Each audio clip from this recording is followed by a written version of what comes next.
Green board पर आप सभी का स्वागत है। मेरा नाम है मनदीप। क्लास 10th के सब्जेक्ट साइंस का एग्जाम पास आता है तो तुम्हें याद आ जाती है इंपॉर्टेंट क्वेश्चंस की। तो इंपॉर्टेंट क्वेश्चंस की सीरीज में केमिस्ट्री वाली तो मैंने करा दिए हैं 40 इंपॉर्टेंट क्वेश्चन। आई होप आप वीडियो आपने देख ली होगी। अब बारी आ जाती है केमिस्ट्री के बाद बुक में क्या आता है, बायोलॉजी आता है। चैप्टर नंबर 5, 6, 7, 8 ये 4 चैप्टर बायोलॉजी के हैं। तो लगभग हर चैप्टर से आपको 10 इंपॉर्टेंट क्वेश्चन मैं बताने वाला हूं। काफी इंपॉर्टेंट है, board exam point of view से बहुत जरूरी है। इसके अलावा बता देता हूं आपको, ये दिल्ली का एग्जाम हो, दिल्ली बोर्ड एग्जाम हो, या फिर दिल्ली से बाहर वाले हो, या फिर किसी भी स्टेट का एग्जाम है जहां पर एनसीईआरटी होती है, उनके लिए सभी के लिए ये इंपॉर्टेंट है। ठीक है, तो कमेंट करके पूछने की जरूरत नहीं है। अगर एनसीईआरटी बुक आपकी है तो सारे के सारे क्वेश्चंस आपके लिए इंपॉर्टेंट ये हो जाते हैं। तो जो भी हमारे आज की वीडियो है इसमें क्या करेंगे, क्लास 10th के सब्जेक्ट साइंस से 40 इंपॉर्टेंट क्वेश्चंस करने वाले हैं चैप्टर नंबर 5 से लेके चैप्टर नंबर 8 यानी कि बायोलॉजी पार्ट से। जो भी ये क्वेश्चंस मैं कराऊंगा इन सभी का आपको पीडीएफ फाइल चाहिए तो उसका भी लिंक आपको नीचे डिस्क्रिप्शन बॉक्स में दिया गया है। क्विक रिवीजन के लिए पीडीएफ भी आप यूज कर सकते हो। तो इस वीडियो में शुरू करते हैं बायोलॉजी पार्ट से 40 इंपॉर्टेंट क्वेश्चंस को नेक्स्ट पेज से। क्वेश्चन नंबर 1 हमारे सामने आ जाता है। क्वेश्चन नंबर 1 में कहता है are gland not associated with alimentary canal. जो भी हमारा एलिमेंट्री कैनाल यानी कि डाइजेस्टिव सिस्टम होता है उससे एसोसिएटेड क्या नहीं है ये हमें बताना है। तो देखो बिल्कुल सिंपल, लीवर जो है हमारे डाइजेस्टिव सिस्टम का पार्ट होता है। स्लाइवरी ग्लैंड्स जो होते हैं हमारे यहाँ पर और जो पीछे की तरफ होते हैं वो भी हमारे इसी का पार्ट होते हैं। पेंक्रियाज जो है इसमें भी डाइजेस्टिव एंजाइम्स बनते हैं तो ये भी पार्ट होता है। तो बचा क्या भाई, एड्रीनल बचा। यही जो हमारा होगा ये एलिमेंट्री कैनाल का पार्ट नहीं होता है, तो इसी को हम सेलेक्ट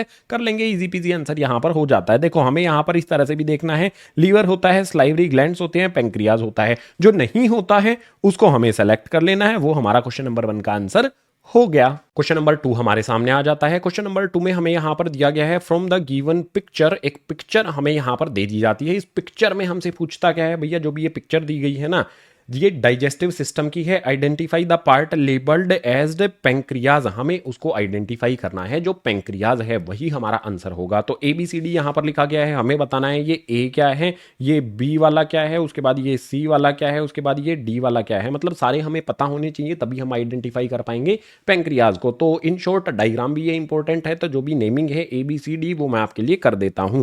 जो हमारा यहां पर ए है वो क्या हो जाएगा, ये फूड पाइप होती है हमारा, इसको कहते हैं ईसोफेगस। इसके बाद हमारे पास फूड पाइप, मतलब खाना यहाँ फूड पाइप से कहां पर जाता है, स्टमक में जाता है। तो यहां पर ये वाला पार्ट क्या हो जाएगा, स्टमक हो जाएगा। बी वाला हमारा क्या हो गया, स्टमक। सी वाला स्टमक के नीचे की तरफ जो है लीफ जैसा स्ट्रक्चर होता है, या फिर हम बोल सकते हैं बनाना टाइप का एक स्ट्रक्चर होता है, छोटा सा होता है। ठीक है, ये बिल्कुल छोटा सा ये होता है स्टमक के नीचे की तरफ। इसको कहा जाता है, सी पर जो दिया गया है इसको कहा जाता है पेंक्रियाज। यानी कि हमारा कौन सा आंसर सही हो जाएगा, जो सी वाला है वो सही हमें टिक कर देना है। लेकिन डी की भी बात कर लेते हैं ना, डी में क्या दिया गया है ये भी पता चल जाएगा हमें। सो यहां पर हमारे पास डी में एरो लगा है। हमारे पास अंदर की तरफ स्मॉल इंटेस्टाइन होती है, बाहर की तरफ होती है लार्ज इंटेस्टाइन। तो सारे के सारे हमने लिख दिए हैं। इसमें से सही आंसर कौन सा हो जाएगा, हमारा सी वाला। जो भी सी है यहां पर हमारा वो शो करता है पेंक्रियाज को, और पेंक्रियाज के बारे में ही हमसे पूछा था। तो क्वेश्चन नंबर 2 कंप्लीट हुआ। क्वेश्चन नंबर 3 आ गया। क्वेश्चन नंबर 3 में दिया है complete the following flow chart as per given instructions. यहां पर हमें इंस्ट्रक्शंस दी गई हैं, फ्लो चार्ट को हमें कंप्लीट करना है। फ्लो चार्ट में देखो, आप देखोगे यहां पर ध्यान से A B C D E F, A B C D लिखी गई है। इनको हमें ए की जगह पर क्या आएगा, बी की जगह पर सी, डी ई एफ की जगह पर क्या क्या आएगा ये हमें बताना है। तो सबसे पहले यहां पर दिया गया है gastric glands present in wall of stomach. जो भी पीछे वाले पेज पर हमने देखा था ये स्टमक होती है। स्टमक के अंदर क्या होता है, गैस्ट्रिक ग्लैंड्स प्रेजेंट होते हैं। तो इन गैस्ट्रिक ग्लैंड्स का काम क्या होता है, इसके बारे में फ्लो चार्ट को हमें कंप्लीट करना है तो उसको समझना पड़ेगा। देखो एरो के साथ साथ हमें यहां पर क्या दिया गया है, सिक्रेशन दिया गया है। यानी कि गैस्ट्रिक ग्लैंड्स जो हैं वो क्या सिक्रेट करते हैं, वो क्या प्रोड्यूस करते हैं। तो गैस्ट्रिक ग्लैंड्स का काम क्या होता है, वो ए बी और सी 3 चीजें बनाते हैं। तो कौन कौन सी 3 चीजें होती हैं, ए सबसे पहला काम क्या हो जाएगा, पेप्सिन हो जाएगा। तो इस तरह से हमें लिख देना है, यहां पर आ जाएगा हमारे पास पेप्सिन। बी दूसरी चीज क्या बनाता है भाई, HCl होता है। और तीसरा काम क्या होता है, म्यूकस होता है। ठीक है, ये 3 चीजें काम होता है, ये 3 चीजें सीक्रेट होती हैं गैस्ट्रिक ग्लैंड्स से। सिंपल हो गया हमारे पास। इसके बाद आता है हमारा जो भी फंक्शन है हमें वो बताना है, फंक्शन यानी कि कार्य जो भी होता है वो बताना है। पेप्सिन क्या काम करता है, HCl क्या काम करता है, म्यूकस क्या काम करता है हमारी स्टमक के अंदर, वो सारी चीजें हमें बतानी है। तो आंसर नीचे की तरफ लिखेंगे। अच्छा, जो भी हमारा ए है वो पेप्सिन है, यहां पर भी लिखा गया है। बी हमारा HCl हाइड्रोक्लोरिक एसिड है। सी हमारा म्यूकस है। तीनों चीजें यहां पर लिख दी हैं। अब बात करेंगे सबसे पहले हम डी की। डी क्या है भाई, पेप्सिन का फंक्शन है। पेप्सिन का काम क्या होता है, जो भी हम फूड खाते हैं उसमें प्रोटीन होता है, प्रोटीन को डाइजेस्ट कौन करेगा, पेप्सिन करेगा। पेप्सिन का काम है प्रोटीन को डाइजेस्ट करना। सो डी वाले में क्या हो जाएगा, डी पेप्सिन का फंक्शन क्या है, the main function of pepsin is to digest protein. ये क्या करता है, पेप्सिन का काम होता है प्रोटीन को डाइजेस्ट करना। पी से पेप्सिन, पी से प्रोटीन, सिंपल वे में इसको याद आप रख सकते हो। इसके बाद अगर हम ई पॉइंट की बात करते हैं तो ई क्या है भाई, HCl का फंक्शन होता है। अब HCl के तो कई सारे फंक्शन होते हैं। जो भी हमारी स्टमक के अंदर HCl होता है, मान लो हमने कुछ खाना खाया, कुछ माइक्रोब्स, हार्मफुल माइक्रोब्स हैं उसे खाने के साथ में, तो उनको किल कर देगा। HCl उनको जला देगा, खत्म कर देगा। ठीक है, चलो पढ़ लेते हैं, डिटेल में समझ लेते हैं। तो यहां पर हमें दिया है the main function of HCl is to create an acidic environment. हमारी स्टमक का एनवायरमेंट एसिडिक करता है। ये क्यों करता है, क्योंकि पेप्सिन जो होता है वो एसिडिक मीडियम में एक्टिव हो जाता है, एकदम एफिशिएंटली वो वर्क करता है। ठीक है, इसीलिए जो एनवायरमेंट है उसको ये क्या कर देगा, एसिडिक एनवायरमेंट क्रिएट कर देता है। किल माइक्रोब्स, माइक्रोब्स जो होते हैं उनको खत्म कर देता है, जैसा मैंने आपको बता दिया है। इसके बाद दिया गया है activate inactive pepsinogen into an active form. जो भी पेप्सिनोजेन होते हैं एसिडिक मीडियम में वो एक्टिव हो जाते हैं। तो एसिडिक मीडियम क्रिएट करने से पेप्सिन अपना वर्क एफिशिएंटली वर्क करता है, प्रोटीन को पचा लेता है, डाइजेस्ट कर लेता है। इसके बाद HCl का भी जो काम होता है, फंक्शन होता है, वो हमने बता दिया। जो म्यूकस है उसका फंक्शन क्या होगा, बहुत आसान होता है म्यूकस का। तो इसमें दिया गया है mucus protect wall of stomach from the acidic affect of acid. HCl बहुत स्ट्रॉन्ग एसिड होता है, तो अंदर की तरफ हमारी जो स्टमक की वॉल्स होती हैं वो जल ना जाए उस एसिड से, उसको बचाने का काम क्या होता है, उसको बचाने का काम करता है म्यूकस। सिंपल, एक ही काम होता है म्यूकस का, एसिड से हमारी स्टमक, जो वॉल की स्टमक है, सॉरी स्टमक की जो वॉल्स हैं उनको बचाने का काम म्यूकस करता है। तो क्वेश्चन नंबर 3 जो हमारे सामने यहां पर आया है, बहुत बार पूछा जाता है कि भाई स्टमक के अंदर जो गैस्ट्रिक ग्लैंड्स होते हैं वो कौन कौन से सिक्रेशन करते हैं, उनका काम क्या क्या होता है। और ये क्वेश्चन कई बार 5 नंबर में भी पूछा गया है, तो ध्यान रखना अच्छी तरह से, इन चीजों को समझ लेना। पी से पेप्सिन, पी से प्रोटीन, याद रखना, ट्रिक भी बता दी है। क्वेश्चन नंबर 4 आ जाता है। क्वेश्चन नंबर 4 में हमें बोला जाता है draw a diagram of human alimentary canal and label gall bladder, pancreas, liver, small intestine on it. Okay, सबसे पहले एक थोड़ा सा रियल बात बता देता हूँ। मैं जब स्टूडेंट था तो मेरी ड्राइंग बहुत खराब थी, अब और ज़्यादा खराब है। तो मेरे सामने कभी भी डायग्राम वाला क्वेश्चन आता था ना साइंस में या फिर और किसी सब्जेक्ट में या ड्राइंग के एग्जाम में भी, मैं जाता ही नहीं था ड्राइंग का एग्जाम देने। तो जो साइंस का डायग्राम वाला क्वेश्चन आता था ना, मैंने कभी नहीं किया है, लिटरली आपको बता देता हूँ। लेकिन आपको ये सलाह बिल्कुल भी नहीं दूंगा, आपने सारे के सारे क्वेश्चंस को ज़रूर सोल्व करना है। आपके लिए मेहनत की, मैंने बहुत देर तक मेहनत की, तब जाके डायग्राम यहाँ पर बनाया है। सो डायग्राम जो भी एलिमेंट्री कैनाल है वो मैंने आपके लिए बना दिया है भाई, बहुत मेहनत करने के बाद इस तरह का बना है। हाथ भी पूरे बनाना ज़रूरी नहीं समझा मैंने, क्योंकि नहीं बन रहे थे भाई। सो जो भी ये डायग्राम बनाया गया है इसमें हमें कुछ चीज़ों को बताना है, कौन कौन सी चीज़ें हैं, इस तरह से आपने डायग्राम बना देना। ठीक है, हमें यहाँ पर गॉल ब्लैडर बताना है। गॉल ब्लैडर कहाँ पर होता है भाई, जो भी लीवर होता है उसके ऊपर होता है। तो लीवर के ऊपर यहाँ पर देखो इस तरह से बना देंगे छोटा सा। ठीक है, यहाँ पर लीवर के पास में होता है, तो इसको एरो से शो कर देंगे। हम इसको कैसे शो कर देंगे, ऐसे ले आते हैं, यहाँ पर हमारे पास आ जाएगा, ये क्या है, गॉल ब्लैडर है। तो ये हो गया हमारे पास यहाँ पर गॉल ब्लैडर। नेक्स्ट क्या आएगा भाई, नेक्स्ट बात कर लेते हैं, कौन सा दिखाना है हमें, पेंक्रियाज। तो ये हमारे पास स्टमक है, स्टमक के नीचे की तरफ होता है क्या, पेंक्रियाज होता है। तो ये एरो, चलो दूसरे कलर का एरो लगा देता हूँ। ये जो एरो लगाया है मैंने, ये क्या है, पेंक्रियाज है। तो लिख देते हैं यहाँ पर पेंक्रियाज हो गया हमारा। नेक्स्ट हमारे पास क्या पूछता है, लीवर। तो लीवर तो सबको पता है, ये होता है हमारा। ठीक है, ये वाला समोसे जैसा ट्राइएंगल जैसा जो आपको दिखाई दे रहा है ना, ये ट्राइएंगल शेप जो है ये लीवर होता है। तो इस तरफ एरो लगाते हैं, लिख देता हूँ यहाँ पर, ये हो गया हमारा लीवर। नेक्स्ट क्या बोलता है, स्मॉल इंटेस्टाइन। तो बाहर की तरफ बड़ी इंटेस्टाइन होती है, अंदर की तरफ स्मॉल इंटेस्टाइन होती है, और जो बड़ी इंटेस्टाइन है उस पर इस तरह से मार्किंग भी तो मुझे करनी थी, ठीक है। तो अंदर की तरफ जो इंटेस्टाइन है वो क्या हो जाएंगी यहाँ पर, ये इंटेस्टाइन क्या हो जाएंगी, स्मॉल इंटेस्टाइन। तो लिख देते हैं यहाँ पर। जो भी हमारा यहाँ पर डायग्राम है भाई, बहुत मेहनत लग गई है इसको बनाने में। तो ये डायग्राम हो गया, हमें 4 चीजें शो करनी थी, हमने कर दी। ये कंप्लीट डायग्राम जो है वो बहुत काम का है, ज्यादा मार्क्स में ये क्वेश्चन आपके सामने आ सकता है। अब हमें बी वाला पार्ट भी दिया गया है। इसमें दिया गया है give 2 reasons to explain why absorption of digest food occur mainly in small intestine. आपको पता है मेनली जो फूड का डाइजेशन होता है वो स्मॉल इंटेस्टाइन के अंदर होता है। यह आपको पढ़ाया गया है, जो भी इस चैप्टर की वीडियो है उसमें डिटेल में एक्सप्लेन किया गया है। ऐसा क्या है स्मॉल इंटेस्टाइन में कि मेनली जो डाइजेशन है वो वहां पर होता है। तो उसका रीजन हमें बताना है, 2 रीजन बताने हैं हमें। तो उसके लिए यहाँ पर तो हमारे पास जगह नहीं है, अगले पेज पर आ जाते हैं। और 2 रीजन काफी बड़े बड़े लिख रहे हैं, ये दोनों रीजन हमारे हो जाएंगे। सो सबसे पहले यहाँ पर दिया है small intestine is a site of complete digestion carbohydrate protein और फैट से। जो भी हम फूड इनटेक करते हैं उसके अंदर कार्बोहाइड्रेट प्रोटीन फैट जो भी होता है उसका कंप्लीट डाइजेशन कहां पर हो जाता है, स्मॉल इंटेस्टाइन के अंदर हो जाता है। और क्यों हो जाता है, क्योंकि इसके अंदर जो ग्लैंड्स होते हैं वो प्रोड्यूस करते हैं। क्या प्रोड्यूस करते हैं, पढ़ने पर पता चलेगा, शांति रखो थोड़ी सी। सो इसमें दिया गया है it produces intestinal juice from the glands present on it's wall. जो भी स्मॉल इंटेस्टाइन की वॉल्स होती हैं वो उस पर क्या होता है, इंटेस्टिनल जूस जो है वो प्रोड्यूस होता है। और जो भी ये इंटेस्टिनल जूस होता है, इस जूस के अंदर क्या क्या चीजें होती हैं, the juice help in further digestion. इसके अंदर से जो भी जूस निकलता है वो फर्दर डाइजेशन को, फर्दर जो फूड है उसका डाइजेशन करता है। स्मॉल इंटेस्टाइन में जो भी डाइजेस्टिव जूसेस हैं वो लीवर से भी प्राप्त करता है, ठीक है।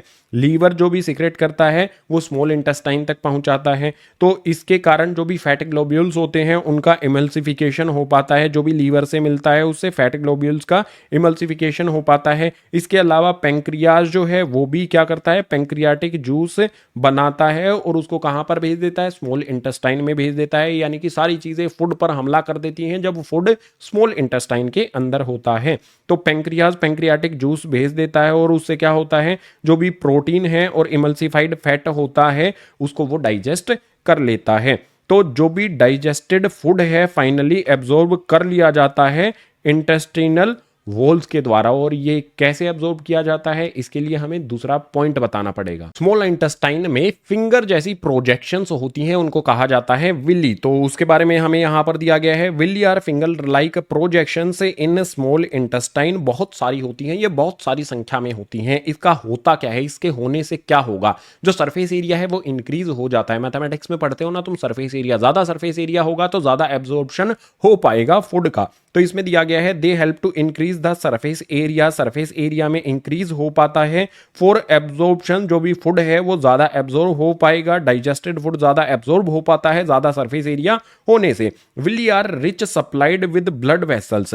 विलीज जो है वो रिच सप्लाई ब्लड वेसल्स से कनेक्ट होती हैं, जिसमें रिच सप्लाई होती है ब्लड की। तो ब्लड क्या करता है, जो भी उसने फूड एब्जॉर्ब किया है ब्लड उसको कैरी कर लेता है और जहां जहां तक भी पहुंचाना होता है वहां तक उसको पहुंचा देता है। ब्लड का काम क्या होता है, फूड को कैरी करना, ऑक्सीजन को कैरी करना, ठीक है। ये सारे काम ब्लड के होते हैं। तो जो भी ब्लड वेसल्स हैं उसके साथ ये कनेक्ट होती है, उसको जो भी डाइजेस्टेड फूड है उसको एब्जॉर्ब कर लिया जाता है और उसके बाद ब्लड स्ट्रीम में उसको पहुंचा दिया जाता है। सिंपल काम। यहां पर हमने बी वाला जो आंसर था ये बी वाले का आंसर है, ठीक है। ये बी वाले का आंसर हमने कर दिया। पीछे वाले पर हमारा ये क्या था, ए वाले का आंसर हमने यहां पर कर दिया है। तो जो भी हमारा क्वेश्चन नंबर 4 है ये 5 नंबर में पूछा जा सकता है, इंपॉर्टेंट है तो आपको जरूर कर लेना है। इसके अलावा कई सारे डायग्राम है भाई इस चैप्टर में, सारे के सारे इंपॉर्टेंट हैं। Question number 4 complete. Question number 5 हमारे सामने आ जाता है। काफी इजी सा क्वेश्चन है, अगर ध्यान से करोगे तो बहुत इजी लगेगा, लेकिन डिफिकल्ट भी तुम खुद ही बना लेते हो, क्वेश्चंस को छोड़कर आ जाते हो इस तरह के क्वेश्चंस को। देखो पिछले साल इस तरह का क्वेश्चन आया था, नहीं 2022 में आया था, एक बच्चा इस क्वेश्चन को छोड़ के आ गया था। सोचो इस क्वेश्चन को। देखो इसमें क्या दिया गया है, जो भी हमारा रेस्पिरेशन सिस्टम होता है, एयर पासेस थ्रू, जो भी एयर है वो किस तरह से पास होती है ये हमें बताना है। तो यहां पर दिया गया है फेरिंग्स है, नेसल कैविटी है, लैरिंग्स है, ट्रैंकिया, ब्रोंकी, ब्रोंक्यूल्स है, इस तरह से हमें दिया गया है। तो एक सिंपल चीज सोचो ना भाई, सिंपल चीज ये है कि जब ही हम एयर इनहेल करेंगे तो वो हमारे सबसे पहले कहां जाएगी, नेसल कैविटी में जाएगी, ठीक है। नेसल कैविटी में जाएगी सबसे पहले। देखो किसमें दिया गया है नेसल कैविटी, देख सकते हो आप यहां पर, ठीक है। ये नेसल कैविटी आ जाती है। कौन सा ऑप्शन सही हो जाएगा, बी वाला ऑप्शन सही हो जाएगा। कभी कभी सारी जानकारी हमें नहीं पता हो तो एक छोटे से पॉइंट से भी हम आंसर कर सकते हैं, जैसे हमने बी वाले में कर दिया। चलो थोड़ा सा डिटेल में बता देता हूं। नेसल कैविटी में जाएगा, उसके बाद फेरिंग्स में जाता है, लेरिंग्स में जाता है, ट्रैकिया होता है, ब्रोंकी होता है, उसके बाद ब्रोंक्यूल्स होता है। इस तरह से जो एयर होती है, हम जो एयर इनहेल करते हैं उसका पैसेज होता है। मैंने सीक्वेंस में सारे के सारे आपको बता दिए हैं। तो question number 5 easy PG complete. Question number 6 हमारे सामने आ जाता है। क्वेश्चन नंबर 6 के हमें दो पार्ट दिए गए हैं, ए और बी। तो ए वाले में हमें कहता है what do the walls of trachea not collapse when there is less air in it. मान लो ट्रैकिया है, ठीक है। ट्रैकिया कहां पर होता है? हमारी जो भी सिस्टम होता है, ब्रीदिंग सिस्टम होता है, रेस्पिरेटरी सिस्टम होता है, उसमें ट्रैकिया होता है। और कहां पर होता है? यहां से, ऑलमोस्ट यहां से शुरू हो जाता है ट्रैकिया। इस तरह से छोटी सी पाइप होती है, ठीक है। इसमें बोला गया है कि ट्रैकिया की जो भी पाइप है वो कोलैप्स क्यों नहीं होती है। मान लो इस तरह से ट्रैकिया की पाइप है, तो ये आपस में इस तरह से कोलैप्स क्यों नहीं हो जाती, वो आपस में चिपक क्यों नहीं जाती है? क्यों नहीं चिपकती है? क्योंकि उसके अंदर रिंग्स होती हैं, कार्टिलेज, जो हमारी सॉफ्ट बोन्स होती हैं, कार्टिलेज उसकी रिंग्स होती है। इस वजह से वो कोलैप्स नहीं होती है, इस तरह से वो नहीं चिपकती है, ठीक है। आपने देखा होगा ना, पाइप आपने देखी है, वो ऐसे चिपक जाती है कई बार। तो वो क्यों नहीं मतलब जो हमारी यहाँ पर ट्रैकिया है वो भी एक काइंड ऑफ पाइप है, वो क्यों नहीं चिपकती है? क्योंकि उसमें सॉफ्ट बोन्स होती है जिनको कार्टिलेज कहा जाता है। रीजन मैंने आपको बता दिया। अगर आपको आंसर लिखना है तो ए वाले का आप इस तरह से लिख सकते हो, walls of trachea do not collapse when there are less air in it as. यहां तक तो हमने क्वेश्चन से ही उठाया है।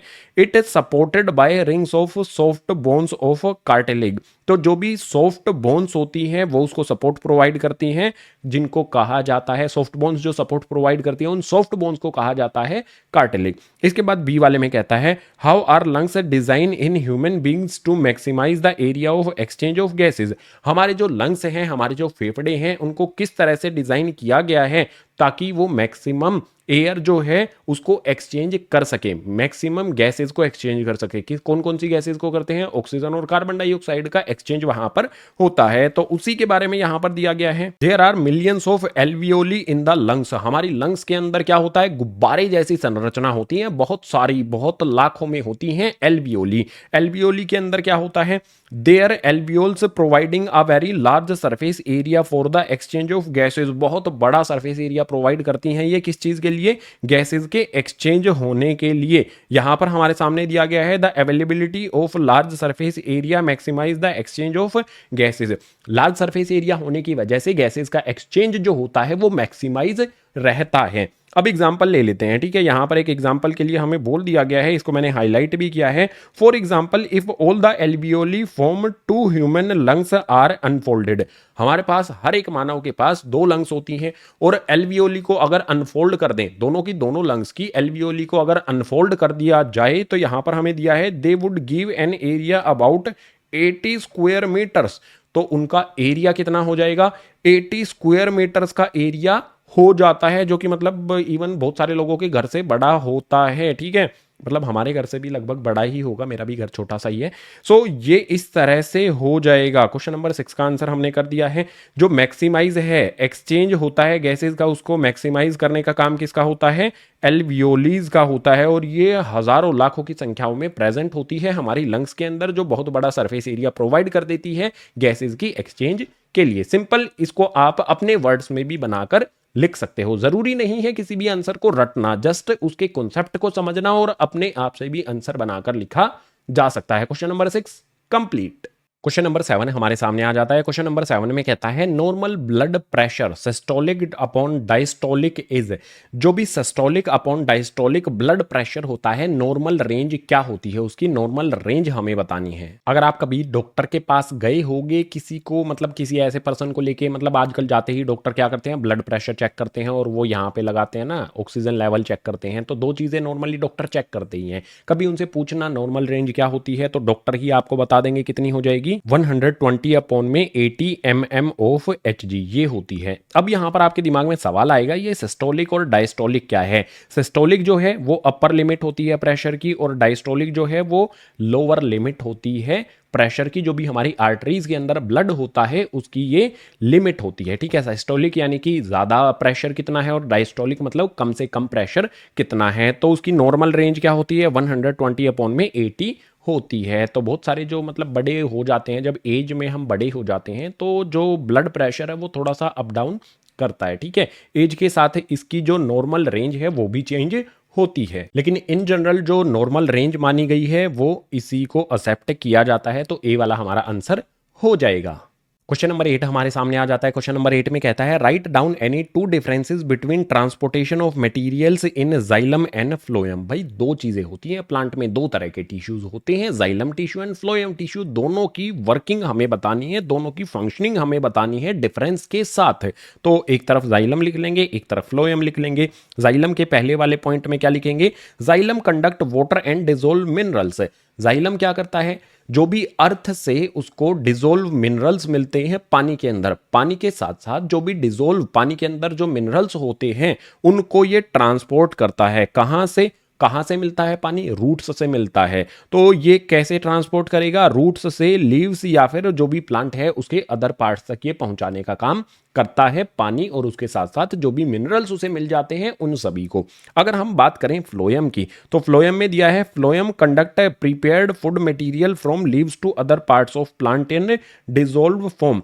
अब जो यहां पर फ्लोएम है वो क्या करता है, जो भी प्लांट होता है उसमें फूड कहां पर प्रिपेयर होता है, लीव्स में होता है, ग्रीन लीव्स में होता है। तो जो भी फूड प्रिपेयर हुआ है लीव्स में, उस फूड को प्लांट के हर पार्ट तक पहुंचाने का काम करेगा फ्लोएम। एक बात यहां से आप समझोगे कि जाइलम जो है वो नीचे से ऊपर की तरफ चीजों को ट्रांसपोर्ट करता है, और फ्लोएम जो है वो लीव्स से प्लांट के अदर पार्ट्स, यानी कि एक तरह से हम कहते हैं लीव्स जो है वो ऊपर की तरफ होती हैं तो ये नीचे की तरफ ट्रांसपोर्ट करने का काम करता है। मोटे मोटे तौर पर ये समझना है, ठीक है, हमें कि एक हमारा नीचे से ऊपर, दूसरा हमारा नीचे से ऊपर। एग्जाम में ये नहीं लिखना है, सिर्फ याद करने के लिए बता रहा हूं कि जाइलम क्या होगा भाई, जड़ों से लेके लीव्स तक पहुंचाएगा, और जो भी हमारे यहां पर फ्लोएम है वो क्या करेगा, प्लांट की लीव्स से अदर पार्ट्स तक ये पहुंचाने का काम करता है फूड का। आपको ये भी पता चल जाएगा भाई, नीचे से ऊपर की तरफ क्या जाता है भाई, पानी जाता है। ऊपर से नीचे की तरफ खाना अगर ऊपर बना है तो भाई हर पार्ट तक खाना पहुंचाने का काम कौन करेगा, फ्लोएम करेगा। ये ट्रिक मैंने आपको बताई है। अब दूसरा पॉइंट देख लेते हैं। इसमें दिया है in xylem the transport of minerals take place through vessels and tracheids which are dead tissues. Xylem जो होता है ना, इसके अंदर डेड टिश्यूज होते हैं, जो वेसल्स और ट्रैकिड्स होते हैं उनके द्वारा मटेरियल्स को ट्रांसपोर्ट किया जाता है।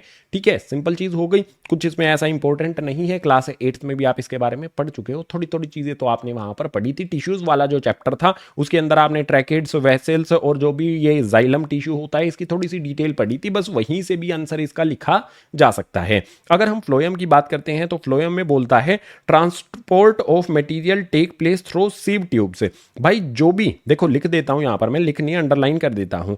जाइलम में वेसल्स और ट्रैकिड्स जो हैं वो ट्रांसपोर्ट करने का काम करती है, और ये क्या होते हैं, डेड टिश्यूज होते हैं। ठीक है, डेड सेल्स होते हैं, डेड टिश्यूज होते हैं, इनके द्वारा जाइलम जो भी मटेरियल है उसको ट्रांसपोर्ट करता है। और फ्लोएम दूसरी तरफ क्या करता है, ये सीव ट्यूब्स का सहारा लेता है, इनका कंपेनियन, ठीक है, सेल के साथ इनका कंपेनियन होता है, और जो भी यहाँ पर ट्रांसपोर्ट है मटेरियल का वो हो जाता है। और ये जो सीव ट्यूब्स होती हैं ये क्या होती हैं भाई, लिविंग सेल्स होती हैं। वहीं दूसरी तरफ हमारे पास वेसल्स एंड ट्रैकिड्स क्या होते हैं भाई, डेड टिश्यूज होते हैं। ये डिफरेंस आपको पता होना चाहिए, काफी इंपॉर्टेंट है। तो question number 8 complete. Question number 9 आप सभी के सामने आ जाता है। क्वेश्चन नंबर 9 में हमें बोला गया है draw a diagram of front view of human heart. है भाई, दिल का डायग्राम बनाना है, दिल नहीं लगाना है। तो जो भी डायग्राम होगा ह्यूमन हार्ट का वो हम बनाएंगे। एक बात बता देता हूं, इस चैप्टर से पिछले 9-10 सालों से डायग्राम वाला क्वेश्चन आता है, हर बार आया है, और सबसे ज्यादा बार कौन सा आया है, नेफ्रॉन डायग्राम पूछा जाता है। इसके अलावा हार्ट भी पूछा गया है कई बार,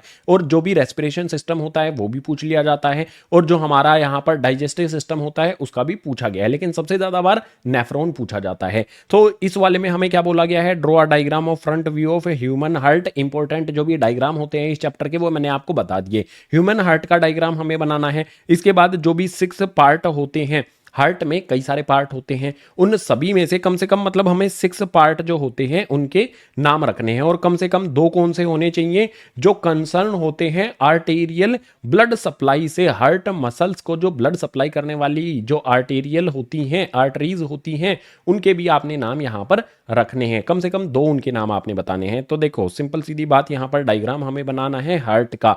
मेरी ड्राइंग बहुत खराब है, अगर मेरे एग्जाम में ये क्वेश्चन आ जाए तो भाई मैं तो मार्क्स गवा दूंगा, लेकिन आपसे उम्मीद करता हूं आपकी ड्राइंग बहुत अच्छी होगी। अगर आपकी ड्राइंग अच्छी है तो देखो मैंने किसी से बनवाया है ये, ठीक है, तो यहां पर लिख देता हूं मैं, लिखना नहीं, ड्रॉ जो मैंने करवाया है ये मैंने किसी की हेल्प ली है। गाइस घर में कोई है आर्टिस्ट, उसकी मैंने हेल्प ली है, तो उससे ये मैंने हार्ट का डायग्राम बनवा लिया है। आपको कौन सा बनाना है, जो आपकी बुक में दिया गया है, एनसीईआरटी बुक में दिया गया है, बस वही आपने बना लेना है। अब नेमिंग करने पर आएंगे। नेमिंग करने के लिए सबसे पहले मैं क्या करता हूं, इसको इस तरफ खिसका देता हूं, ठीक है, थोड़ा सा सेंटर में रखते हैं, चारों तरफ इसके नेमिंग करनी है हमें। टोटल इसके 6 पार्ट्स की नेमिंग करनी है। तो सबसे पहले हमारे पास इस तरफ क्या आ जाएगा, ठीक है, ये इसके जो 4 चैम्बर्स होते हैं, सबसे पहले तो इनकी नेमिंग ही कर देते हैं ना। ये क्या हो जाएगा मेरे पास, लेफ्ट इस तरफ होता है हमारा, ठीक है, तो यहां पर क्या आ जाएगा हमारे पास, लेफ्ट क्या होता है ऊपर की तरफ, एट्रियम होता है, और नीचे की तरफ क्या हो जाएगा, ये हो जाएगा हमारे पास लेफ्ट वेंट्रिसल। ऊपर लेफ्ट एट्रियम होता है, नीचे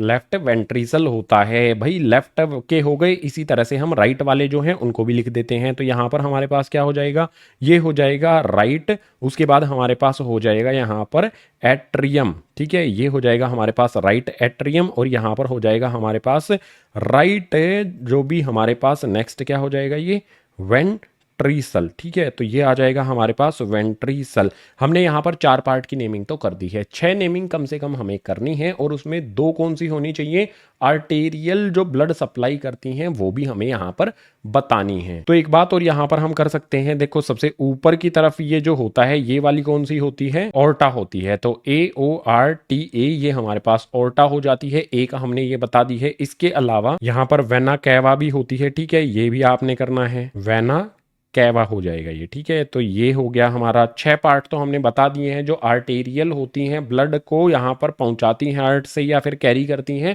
वो भी हमने यहाँ पर बता दिए हैं। कुछ और नाम भी लिख देता हूं मैं फटाफट से आपके लिए। पुल्मोनरी आर्टरीज यहाँ पर मैंने लिख दी है, सेप्टम जो डिवाइडिंग वॉल होती है चैम्बर्स के बीच में, वो भी मैंने यहाँ पर लिख दी है, ठीक है। इसके अलावा आप वॉल्स भी लिख सकते हैं, यहाँ पर ये क्या होती हैं, वॉल्स होती हैं। इसके अलावा जो यहाँ पर हमारे पास वेना कैवा होती है अपर बॉडी से, वो भी लिख सकते हो, मतलब बुक में जो डायग्राम दिया गया है उसके जो पार्ट्स बच गए हैं वो भी आप लिख सकते हो। हमें 6 बोले गए थे और 2 हमें बोले गए थे आर्टेरियल ब्लड सप्लाई वाली, हमने यहां पर लिख दी हैं। तो जो भी हमारा क्वेश्चन नंबर 9 है, डायग्राम ही हमें बताना था, कंप्लीट हमने कर दिया। क्वेश्चन नंबर 10 हमारे सामने आ जाता है। क्वेश्चन नंबर 10 में हमें बोलता है right one specific function of each of following organs relation with excretion in human beings. Human beings में जो एक्सक्रीशन होता है उसमें नेफ्रॉन वाला डायग्राम सबसे इंपॉर्टेंट है, मैंने आपको बता दिया है, उसको देख लेना है आपने बुक में। अगर यहां पर आपको नहीं मिलता है तो बुक से जरूर आपने उसको देख लेना है, ठीक है।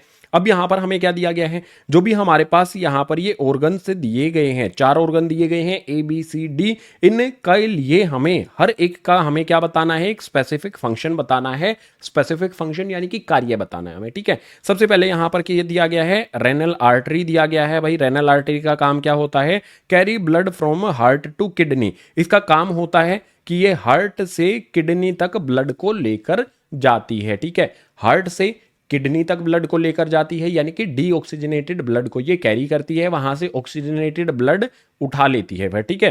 तो जो भी हमारे पास रेनल आर्टरी है ये हार्ट से किडनी तक ब्लड को लेकर जाती है, काम हो गया।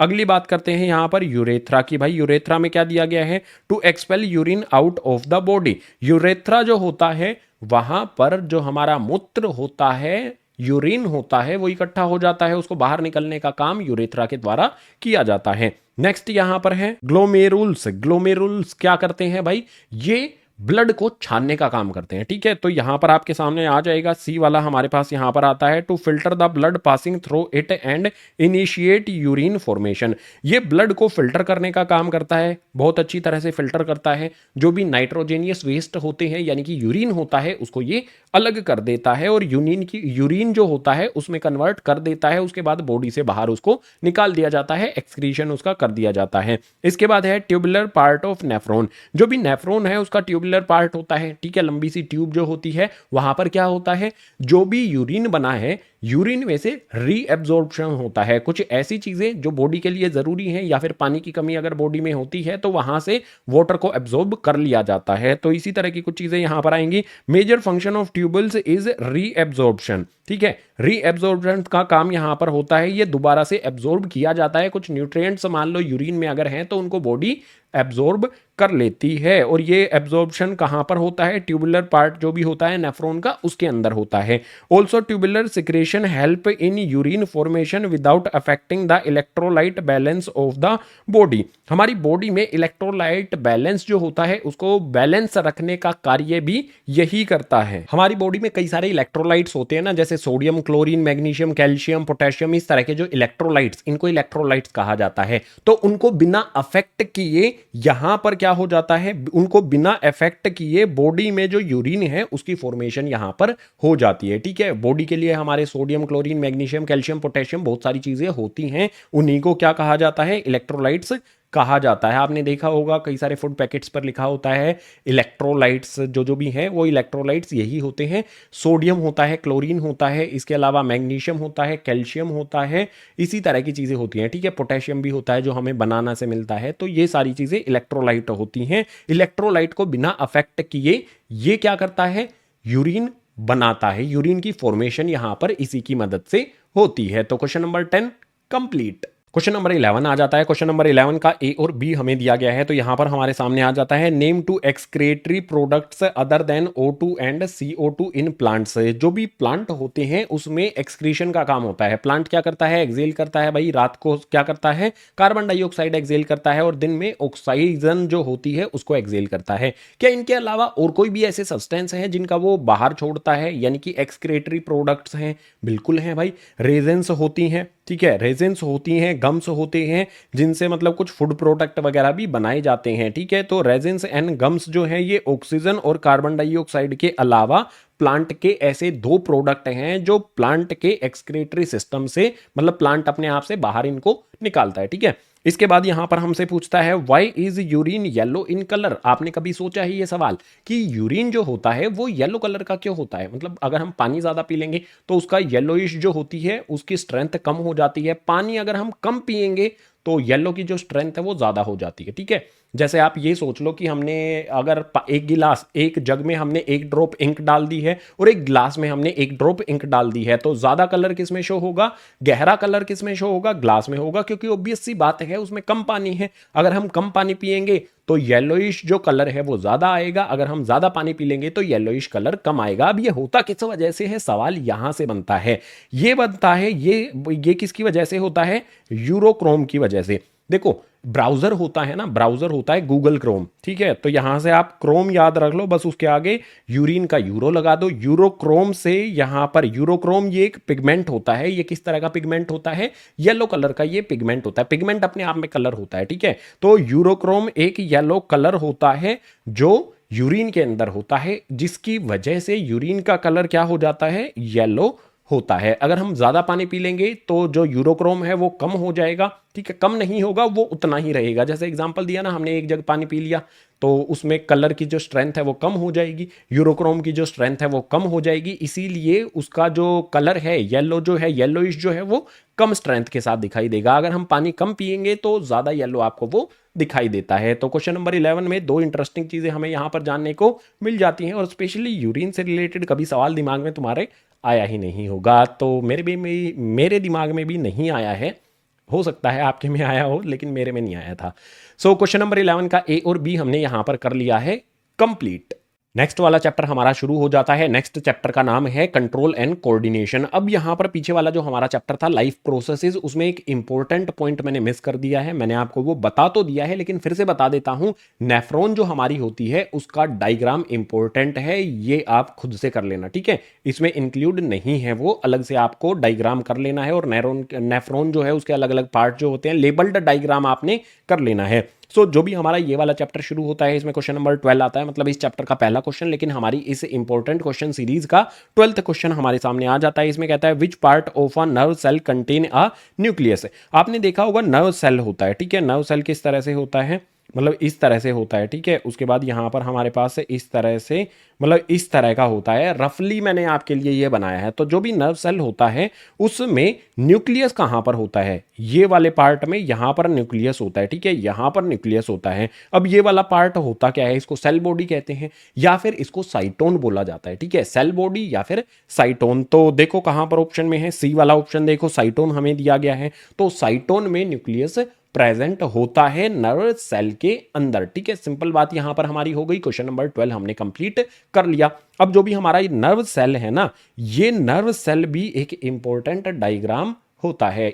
बहुत इजी है, तो आपको ये भी बनाना आना चाहिए और इसके पार्ट भी जो है वो भी इजी हैं। आई होप इस वाली प्रेजेंटेशन में जरूर वो देखने को मिलेगा। तो क्वेश्चन नंबर 13 पर आ जाते हैं। क्वेश्चन नंबर 13 में कहता है synapse is define as a, जो भी साइनेप्स होती है वो क्या होती है ये हमें बताना है। तो साइनेप्स में हमारा सही आंसर क्या हो जाएगा, यहाँ पर जो भी साइनेप्स से रिलेटेड हमें यहाँ पर क्वेश्चन दिया गया है, इसमें बोला गया है साइनेप्स क्या होती है, gap between to muscle cells. भाई मसल सेल से इसका कोई लेना देना होता ही नहीं है, इसका लेना देना होता है किससे, न्यूरॉन से। जो भी हमारा सेल होता है, कौन सा, नर्व सेल होता है, उससे लेना देना होता है। तो एक नर्व सेल से दूसरे नर्व सेल का जो कनेक्शन होता है उसके बीच के पार्ट को साइनेप्स कहा जाता है। सो यहां पर दिया गया है गैप बिटवीन टू न्यूरॉन्स। अच्छा देखो, न्यूरॉन्स जो होता है उसी को नर्व सेल भी कहा जाता है। तो जो भी दो न्यूरॉन्स होते हैं उसके बीच वाला जो पार्ट होता है वो साइनेप्स होता है। बस आपने ये ध्यान रखना है, बोन से कोई लेना देना नहीं होता है इसका, मसल्स एंड बोन से कोई लेना देना नहीं होता और सेल से भी कोई लेना देना नहीं होता है। मसल सेल से,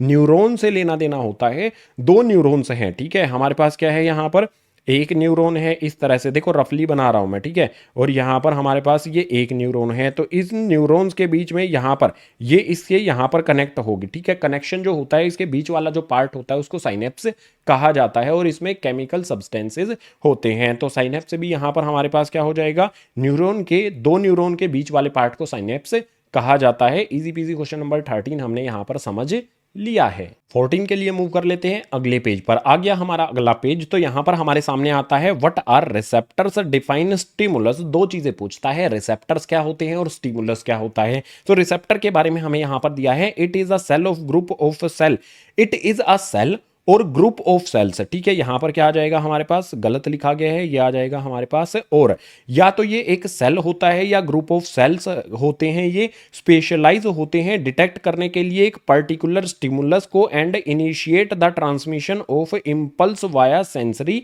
नर्व्स। जो भी रिसेप्टर्स होते हैं, भाई हमारी बॉडी में कितने रिसेप्टर्स होते हैं, जैसे हमारी आंखें हो गई, कान हो गया, स्किन हो गई, टंग हो गई, ठीक है, ये सारी चीजें क्या हो जाएंगी, हमारी रिसेप्टर्स होते हैं। इसके अलावा नोज भी होता है, हम स्मेल करते हैं ना, तो नोज भी हमारे, ये सारे के सारे रिसेप्टर्स होते हैं। सभी मैंने बता दिए हैं, 5 होती हैं रिसेप्टर्स, तो पांचों के 5 मैंने बता दिए हैं। अब इनका काम क्या होता है, हमारे आसपास जो भी बदलाव होते हैं उन बदलावों को स्टिमुलस जो होता है वो ये परफॉर्म करते हैं। अगर अचानक से कोई बदलाव होता है तो उस पर ये रिएक्ट भी करते हैं, ठीक है। ये इंफॉर्मेशन को क्या करते हैं, रिसीव करते हैं और रिस्पोंड भी करते हैं। स्टिमुलस मतलब अचानक से हुआ बदलाव जो होता है उसमें ये रिस्पोंड भी करते हैं। एटमॉस्फेयर में हमारे आसपास जो भी बदलाव होते हैं उनकी इंफॉर्मेशन ये रिसीव करते हैं, उसके बाद उसका ट्रांसमिशन कर देते हैं इंपल्स के द्वारा सेंसरी नर्व्स तक, ठीक है। इस तरह से ये काम करते हैं रिसेप्टर्स। और कौन कौन से होते हैं वो मैंने आपको बोलकर बता दिए हैं, आप एग्जाम में लिखकर आ जाना। नोज होता है, टंग होती है, स्किन होती है, आईज होते हैं, ईयर्स होते हैं, जिससे आप मेरी बात सुन रहे हो ना, वो रिसेप्टर है आपका। अब यहां पर बी वाले में दिया गया है स्टिमुलस क्या होता है। भाई काफी बार पूछा गया है ये क्वेश्चन, बहुत बार पूछा गया है सीबीएसई के द्वारा। तो इसमें दिया गया है it is the change in external और इंटरनल एनवायरनमेंट। हमारे अंदर अंदरूनी बदलाव कोई हो या फिर एनवायरनमेंट में जो अचानक से बदलाव होता है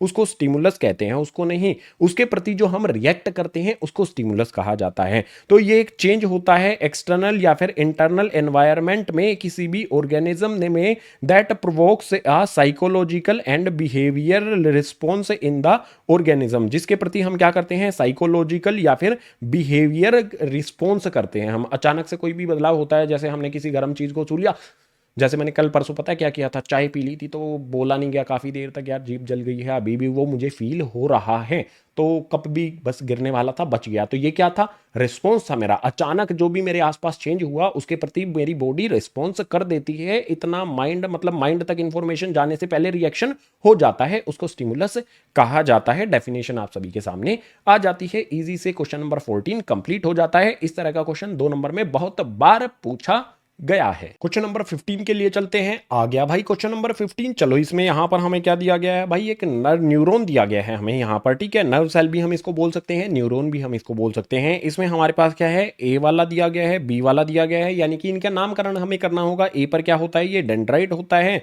और यहां पर ये क्या हो जाता है, एक्सोन होता है ना। तो ये हमारा डेंड्राइट हो गया, ये एक्सोन हो गया। इजी पीजी नेमिंग हमने यहां पर कर दी, लेकिन एग्जैक्टली हम यहां पर क्या करने वाले हैं, नेमिंग अच्छी तरह से कर देते हैं, ठीक है। तो यहां पर हमारे पास जो ए है, ठीक है, ए हमारे पास क्या हो जाएगा यहां पर, चलो अच्छा सा क्लियर सा यहां पर मैं लिखता हूं।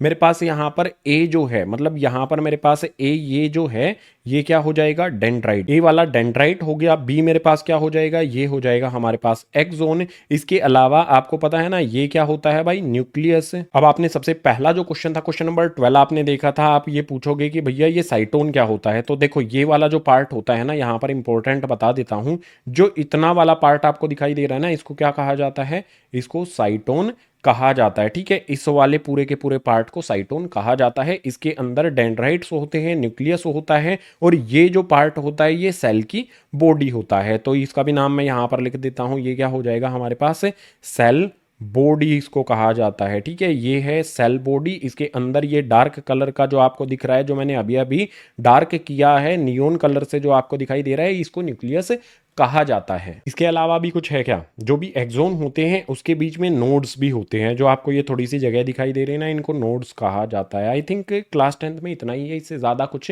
नहीं आता है, ठीक है। ये हमारा डायग्राम जो था, हमने ये पूरा का पूरा कंप्लीट कर दिया है। सिर्फ ए बी ही नहीं, हमने सारी चीजें इसमें बता दी हैं। एक बार एनसीईआरटी बुक में भी देख लेना है, कुछ मिस नहीं होना चाहिए, ठीक है। सो जो भी हमारा यहाँ पर वन वाला पार्ट था, वन का हमने यहां पर आंसर कर दिया है। वन के आंसर में क्या आएगा, जो हमारे पास यहां पर ए आता है उसे हम क्या कहेंगे, उसको कहा जाएगा डेंड्राइट, ठीक है। ये हो जाएगा हमारे पास डेंड्राइट। और जो भी हमारे पास बी आता है उसको क्या कहा जाएगा, एक्सोन उसको कहा जाएगा। तो जो भी हमारा फर्स्ट वाला है ये तो हमने कंप्लीट कर लिया। सेकंड वाले पर आते हैं, which part acquire the information in the neuron. Neuron का कौन सा पार्ट है जो इंफॉर्मेशन को एक्वायर करता है, या इसी तरह से जो आगे हमारे पास थर्ड और फोर्थ पार्ट आता है इसी क्वेश्चन नंबर 15 का, उनके आंसर क्या होंगे। तो उसके लिए आ जाते हैं अगले पेज पर। अगले पेज पर तो कुछ नहीं लिखा गया, लेकिन यहीं पर हमें आंसर करने पड़ेंगे। तो दूसरा वाला जो हमारे पास यहां पर आता है उसका आंसर करता हूं। दूसरे वाले में पूछता क्या है, which part acquire the information in neuron. Neuron में जो इंफॉर्मेशन एक्वायर करने का काम है वो कौन करता है भाई, वो करता है डेंड्राइट, ठीक है। ये क्या होते हैं, डेंड्राइट होते हैं। इंफॉर्मेशन यहां पर जो भी ये डेंड्राइट्स होते हैं, यहां पर इंफॉर्मेशन इकट्ठी होती है। ये जो भी हमारे मसल सेल्स होते हैं, या जो भी हमारे बॉडी के, मतलब हमारी बॉडी में जहां से भी, जहां पर भी रिसेप्टर्स होते हैं, उनसे ये डेंड्राइट्स कनेक्ट रहते हैं और इंफॉर्मेशन वहां से ये इकट्ठी करते हैं। नेक्स्ट यहां पर बोलता है, तो which part does the information travel. जो भी इंफॉर्मेशन है वो कौन से पार्ट से कहां पर ट्रैवल करती है। अब एक सिंपल सीधी बात समझो, जो भी इंफॉर्मेशन है वो कहां से आएगी, डेंड्राइट में आएगी। डेंड्राइट से सेल बॉडी से एक्सोन आएगी। तो हम इसको कैसे लिख सकते हैं भाई, हम तीसरे वाले का आंसर कर रहे हैं, ठीक है। तीसरे वाले का आंसर कैसे हो जाएगा हमारे पास से, ये क्या होगी हमारे पास, इस तरह से लिख देंगे, डेंड्राइट टू एक्सोन लिख देंगे, ठीक है। ये इस तरह से आ जाएगा, डेंड्राइट टू एक्सोन लिख सकते हैं हम इसको। डेंड्राइट में आएगी, सेल बॉडी में आएगी, फिर एक्सोन में ये इंफॉर्मेशन चली जाती है। या फिर हम इसको इस तरह से भी लिख सकते हैं, जो हमारा ये ऊपर वाला पार्ट है इसको क्या कहा जाता है, साइटोन कहा जाता है। तो हम इसको इस तरह से भी लिख सकते हैं कि जो इंफॉर्मेशन है वो कैसे जाएगी, साइटोन टू एक्सोन, इस तरह से इंफॉर्मेशन जाती है, ठीक है। ये हमारे पास यहां पर एक्सोन भी लास्ट में आ जाएगा, सिंपल। लास्ट में यहां पर जो हमारा डायग्राम है इसमें ये नर्व एंडिंग भी होता है, इस तरह से भी कुछ लिखा जाता है, वो भी आपने देख लेना है बुक में।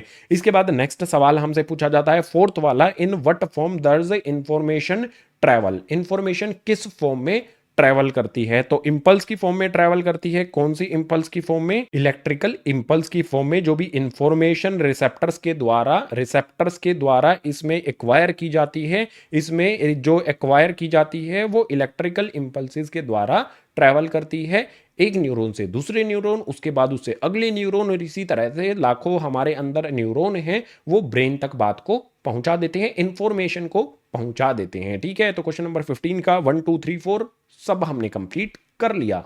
क्वेश्चन नंबर 16 हमारे सामने आ जाता है। क्वेश्चन नंबर 16 में कहता है draw NEET diagram of human brain and label on it the following parts. ठीक है भाई, लेबल तो कर देंगे लेकिन ड्रॉ कैसे करें, ये इंपॉर्टेंट सवाल आ जाता है। बुक में देखो जो डायग्राम है सेम आपने चिपका देना है। मुझे बनाना नहीं आता है तो मैंने फिर से किसी की हेल्प ले ली, घर में एक आर्टिस्ट है उसकी हेल्प ले ली मैंने, चुटकियों में बना दिया उसने। सो यहाँ पर जो भी डायग्राम होगा यहाँ पर ह्यूमन ब्रेन का, वो आप सभी के सामने है। भाई मैं देखता रह गया और फटाफट से उसने बना दिया। ठीक है, अगर आप आर्ट देखना चाहते हैं किसने बनाया है तो ग्रीन बोर्ड स्केचेस करके एक चैनल है, उसको विजिट कर सकते हैं, या फिर इंस्टा पर भी विजिट कर सकते हैं, ग्रीन बोर्ड स्केचेस बोल देना थैंक यू वहां पर जाके। ठीक है, सो यहां पर हमारे सामने ये ह्यूमन ब्रेन आ जाता है। इसमें हमें क्या करना है भाई, नामकरण करना है हमें। सबसे पहले स्पाइनल कोड से शुरू करते हैं, जो लास्ट में दिया गया है वहां से शुरू करते हैं, क्योंकि स्पाइनल कोड सबसे लास्ट में यहां पर आ जाता है। तो ये वाला जो पार्ट होता है ये क्या हो जाएगा हमारे पास, ये हो जाएगा हमारे पास स्पाइनल, उसके बाद आ जाएगा हमारे पास यहाँ पर कोड। स्पाइनल कोड हमने यहाँ पर शो कर दी। इसके बाद इससे ऊपर की तरफ क्या होता है, देखो ये वाला जो पार्ट होता है ना यहाँ पर, ये वाला, ठीक है,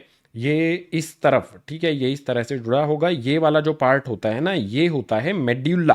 तो यहां पर हमारे पास क्या हो जाएगा, पोन्स आता है। ठीक है, उसके बाद मेड्यूला आता है, तो ये हो जाता है हमारे पास मेड्यूला। ये हमारे पास मेड्यूला हो जाता है। इसके बाद आपके सामने यहाँ पर पिट्यूटरी ग्लैंड भी दिया गया है, तो यहीं आसपास पिट्यूटरी ग्लैंड भी होता है। देखो ये वाला जो होता है ना, ये पिट्यूटरी ग्लैंड होता है। तो इसको एरो से इस तरह से मैं शो कर देता हूँ और लिख देता हूँ यहाँ पर पिट्यूटरी ग्लैंड, लिख दिया मैंने।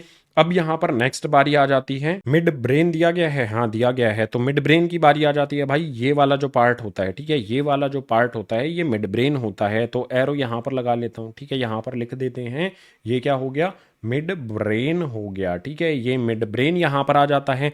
नेक्स्ट हमारे पास क्या बन गया है, 1 2 3 4 4 चीजें हमने कर दी हैं। नेक्स्ट यहाँ पर क्रेनियम आता है। क्रेनियम ऊपर वाला पार्ट होता है जिसे हम स्कल भी बोलते हैं। तो यहाँ पर हमारे सामने आ जाएगा, ये हो गया यहाँ पर क्रेनियम। ठीक है, क्रेनियम आ गया। बचा क्या है अब हमारे पास, सेरिब्रम बचा है। और सेरिब्रम कहाँ पर होता है, कोई बताएगा गाइस, जल्दी से बताएगा कोई, जल्दी से बताओ। जो भी हमारा यहाँ पर ब्रेन होता है उसका सबसे बड़ा पार्ट क्या होता है, सेरिब्रम होता है। ये वाला जो पार्ट है ना, ये सेरिब्रम होता है। तो यहाँ पर इस तरह से एरो लगा देंगे, यहाँ पर लिख देंगे, ये हो जाएगा हमारे पास सेरिब्रम। ठीक है, यहाँ पर हमारे पास हर एक पार्ट जो हमें यहाँ पर दिया गया था उसकी नेमिंग हमने कर दी है। अगर मैं थोड़ा सा डिटेल में आपको बता देता हूँ, आप बुक में डायग्राम एक बार जरूर आपने देख लेना है। ये क्या होता है, फोर ब्रेन होता है। इसके अलावा यहाँ पर पोन्स, मेड्यूला एंड सेरिबेलियम, ये 3 चीजें यहाँ पर होती हैं। ये इस तरह से कनेक्ट होता है। ठीक है, यहाँ पर इस तरह से ये कनेक्ट होता है। यहाँ पर पोन्स होता है, मेड्यूला से ऊपर पोन्स होता है। ठीक है, यहाँ पर चलो लिख ही देते हैं ना, ये हो जाएगा हमारे पास यहाँ पर पोन्स, आप कंफ्यूज ना हो। और हमारे पास ये दिख रहा है आपको, स्टार की तरह दिख रहा है, ये एक मतलब एक ट्री टाइप में शेप जो दिख रही है, ये क्या होता है, यहाँ पर एरो लगा करके लिख देता हूँ, सेरिबेलियम ये होता है। तो जो भी ब्रेन के पार्ट हैं इंपॉर्टेंट सारे पार्ट यहाँ पर मैंने लिख दिए हैं। कोई मिस हो गया है तो वो बुक से आपने कंप्लीट कर लेना है। वैसे तो आपके सामने इस तरह से क्वेश्चन आएगा, आप अगर 5 या 6 चीजें जो इंपॉर्टेंट है वो लिख देते हो, एक आध मिस भी हो जाता है तो भी आपको पूरे नंबर मिल जाते हैं। इन बातों को ध्यान में रखते हुए क्वेश्चन नंबर 16 को करते हैं कंप्लीट। क्वेश्चन नंबर 17 आ जाता है। क्वेश्चन नंबर 17 हमारा एक एमसीक्यू है। इसमें हमें यहां पर दिया गया है, which statement is incorrect about auxins. जो भी ऑक्सिन्स होते हैं सबसे पहले उसके बारे में समझ लेते हैं। ऑक्सिन्स के बारे में मैंने आपको चैप्टर में क्या बताया था, ऑक्सिन्स जो होते हैं वो ग्रोइंग, जो भी प्लांट का ग्रोइंग पार्ट होता है, शूटिंग टिप्स होती है उसमें होता है, या फिर जो रूट्स होती हैं उसकी भी जो टिप्स होती है उसके अंदर होता है। यानी कि जहां पर भी प्लांट ग्रोथ करता है, जिस भी तरफ प्लांट ग्रोथ करता है, जो नया पार्ट होता है वहीं पर ये ऑक्सिन सिंथेसाइज होता है, यानी कि बनता है। ठीक है, इसका काम क्या होता है, ग्रोथ करना। प्लांट की जो भी नई ग्रोथ होती है वो इस ऑक्सिन्स की वजह से ही होती है, चाहे वो ऊपर की तरफ होती है, चाहे अंडर सैंड या फिर अंडर सॉइल, मिट्टी के अंदर जो ग्रोथ होती है जड़ों की, रूट्स की, वो भी इसी के कारण होती है। तो यहां पर इसके बारे में जो गलत स्टेटमेंट है वो हमें पहचाननी है। सबसे पहले यहां पर दिया गया है ए वाले में, they promote the growth of roots. Roots जो होती है उसकी ग्रोथ में ये हेल्प करता है? भाई बिल्कुल करता है, तो ये तो हमारी ठीक है। दे promote the growth of shoot, जो भी ऊपर वाला पार्ट होता है प्लांट का, जो नई नई टहनियां निकलती हैं, शूट्स उनको बोला जाता है, तो उनको भी ये प्रमोट करता है ग्रोथ में। बिल्कुल भाई। They influence the formation of flower and ripening of fruits, ये वाली स्टेटमेंट हमारी पूरी तरह से गलत हो जाएगी। जो भी फ्लावर होते हैं, फ्लावर की फॉर्मेशन और राइपनिंग ऑफ फ्रूट्स में ऑक्सीजन का कोई लेना देना नहीं होता है, तो ये वाला हमारा पार्ट गलत हो गया। यही हमारा क्या हो जाएगा? आंसर हो जाएगा। जो इनकरेक्ट स्टेटमेंट है ऑक्सीजन के बारे में, उसी को हमें आंसर में लिखना होगा। तो सी वाला ऑप्शन हमारा यहां पर आंसर हो जाएगा क्वेश्चन नंबर 17 के लिए। क्वेश्चन नंबर 18 पर आ जाते हैं। इसमें कहता है leaves of mimosa are sensitive to, mimosa plant जो होता है उसकी लीव्स किस चीज के लिए सेंसिटिव होती हैं? मिमोसा को अगर हम टच करते हैं तो क्या होता है पता है ना? मिमोसा को अगर टच कर दिया जाए तो उसकी लीव्स जो होती हैं वो अगर ऐसे खिली हुई हैं तो वो ऐसे सिकुड़ जाती हैं, तो वो लाइट स्मेल और हीट का नहीं, यहां पर लाइट स्मेल और हीट इनको यहां पर मतलब इनके लिए वो सेंसिटिव नहीं होता है। सेंसिटिव किसके लिए होता है? अगर हम उसको टच करते हैं तो उसकी लीव्स ऐसे सिकुड़ जाती हैं। ठीक है, सो जो भी मिमोसा होता है टच से उसकी लीव्स जो है वो सेंसिटिव होती हैं, टच करेंगे तो सिकुड़ जाएंगे। मैं बार बार क्यों बोल रहा हूं? आंसर तुम्हें समझ में आ गया ना? क्वेश्चन नंबर 18 कंप्लीट हो गया। क्वेश्चन नंबर 19 पर आ जाते हैं। इसमें कहता है where are auxins synthesize in a plant, auxins कहां पर सिंथेसाइज होते हैं प्लांट में? आगे कहता है which organ of plant shows, जो भी प्लांट होता है उसका कौन सा ऑर्गन शो करता है ए, बी और सी को? सबसे पहले तो इसका आंसर कर देते हैं। ऑक्सीजन्स कहां पर सिंथेसाइज होते हैं? ये तो मैंने आपको बता ही दिया भाई, जहां पर भी ग्रोइंग पार्ट होता है प्लांट का वहां पर वो सिंथेसाइज होते हैं, वहां पर वो बनते हैं। तो यहां पर इसके बारे में आंसर यहां पर आ जाएगा। ठीक है, यहां पर हमारे पास ये आंसर आ जाता है। आंसर की बात करते हैं, ऑक्सीजन्स कहां पर सिंथेसाइज होते हैं? जहां पर प्लांट ग्रो करता है उस साइड में ये ग्रो करते हैं। तो यहां पर आंसर क्या हो जाएगा? Auxins are synthesize in stem of plants, जो भी प्लांट की स्टेम होती है उसमें ये ग्रो करते हैं, उसमें ये सिंथेसाइज होते हैं। कौन सी स्टेम में? जो ग्रोइंग पार्ट होता है प्लांट का। ठीक है, सिंपल वे में इसको याद रखना है, और जो मैंने मुंह से बोला है वो भी आप बनाकर लिख सकते हो। इसके बाद नेक्स्ट यहां पर हमसे पूछता है कौन सा ऑर्गन होता है प्लांट का जो ये तीन चीजें शो करता है? पॉजिटिव फोटोट्रोपिज्म, फोटोट्रोपिज्म का मतलब क्या होता है? लाइट। ठीक है, जो लाइट होती है उसकी तरफ प्लांट ग्रो करता है। सन लाइट, हमारा सबसे बड़ा लाइट का सोर्स क्या है भाई? सन है। तो हर एक प्लांट सन की डायरेक्शन में ही अपने आप को ग्रो करता है। दूसरी चीज यहां पर आ जाती है नेगेटिव जियोट्रोपिज्म। भैया जियोट्रोपिज्म का मतलब क्या होता है? चलो इसको हम ग्रेविटी से रिलेट कर लेते हैं। ये हो जाएगा हमारा ग्रेविटी। ठीक है, ये क्या हो जाएगा? ग्रेविटी।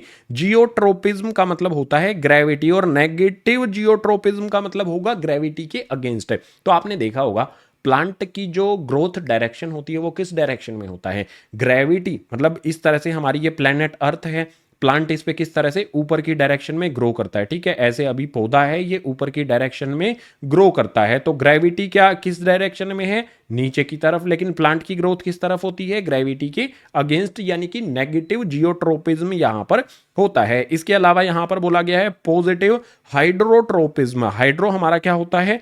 Hello hydra. आपने देखी होगी ना, मूवी देखी होगी किसी में, तो है हेल हाइड्रा, हेल हाइड्रा इस तरह से करके, या फिर कोई तो हाइड्रा क्लैन भी है आई थिंक, गेमिंग का कोई क्लैन है ना, बताना मुझे कमेंट में अगर तुम्हें पता है तो। हाइड्रोट्रोपिज्म यहां पर क्या होता है? हाइड्रो का मतलब होता है वाटर। ठीक है, जो हम पानी पीते हैं, मैंने बहुत देर से नहीं पिया है, मैं पी के आऊंगा। तो हाइड्रोट्रोपिज्म का मतलब होता है वाटर, वाटर की तरफ। पॉजिटिव हाइड्रोट्रोपिज्म का मतलब होगा वाटर की तरफ ग्रो करना। ठीक है, अब यहां पर ये तीन चीजें मैंने एक्सप्लेन तो कर दी हैं। कौन सा ऑर्गन होता है प्लांट का जो इन तीन चीजों को, जो ग्रोथ होती है प्लांट की, वो शो करता है? तो सबसे पहले पॉजिटिव फोटोट्रोपिज्म में हमें यहां पर ए का दिया है स्टेम से, as it moves towards light. आपने देखा होगा जो भी प्लांट की ग्रोथ होती है, इस तरह का एक्सपेरिमेंट भी आपकी बुक में दिया गया है, या फिर जनरल वे में भी आप देखते होंगे। जो भी प्लांट होते हैं वो किस तरफ, उनका झुकाव किस तरफ रहता है? जहां से सनलाइट आती है उसी तरफ उनका झुकाव रहता है, उसी तरफ वो ग्रो करते हैं। तो जो भी स्टेम होती है वो लाइट के टुवर्ड अपनी ग्रो करती है और उसी डायरेक्शन में अपनी मूवमेंट वो करती है। इसके बाद नेक्स्ट आ जाता है नेगेटिव जियोट्रोपिज्म, यानी कि ग्रेविटी के अगेंस्ट ग्रोथ होना। अब यहां पर कहता है shoots as it moves upwards. जो भी प्लांट की शूट्स होती हैं वो किस डायरेक्शन में जाती हैं भाई? ऊपर की डायरेक्शन में ग्रो करती हैं। जो भी नई नई टहनियां आती हैं, स्टेम्स आती हैं, उनको शूट्स कहा जाता है। तो वो ग्रेविटी के अगेंस्ट जाती हैं, तो ये शूट्स हमारा यहां पर आंसर हो जाएगा। इसके बाद है पॉजिटिव हाइड्रोट्रोपिज्म, हाइड्रो यानी कि पानी की डायरेक्शन में कौन ग्रो करता है, प्लांट का कौन सा ऑर्गन है जो पानी की डायरेक्शन में ग्रो करता है, तो सबको पता है भाई जड़ें जो होती हैं, रूट्स जो होती हैं, वो पानी की तलाश में दूर दूर तक बहुत लंबी लंबी जड़ें होती हैं।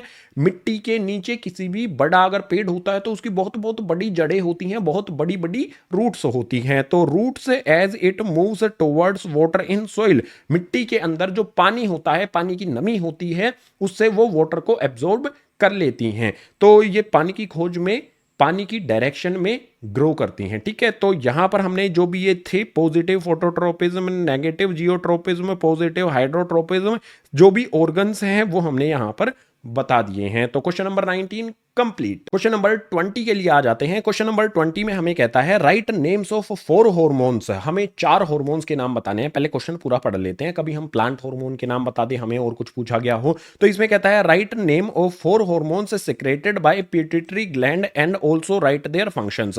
जो भी ह्यूमन बॉडी के अंदर पिट्यूटरी ग्लैंड होता है उसके हमें वो 4, मतलब ये पिट्यूटरी ग्लैंड से सीक्रेट होने वाले 4 हार्मोन बताने हैं हमें और उनके काम भी बताने हैं। तो एक एक करके यहां पर लिस्ट किए गए हैं। पहले आपको ये दिखाई नहीं दे रहे होंगे तो मैं इनको थोड़ा सा छोटा कर देता हूं, नहीं अपने आप को थोड़ा सा छोटा कर देता हूं ताकि आंसर आपको क्लियर दिखाई दे सके। सो यहां पर सबसे पहले हमें दे दिया जाता है the 4 hormones secreted by pituitary gland along with their function are as follows.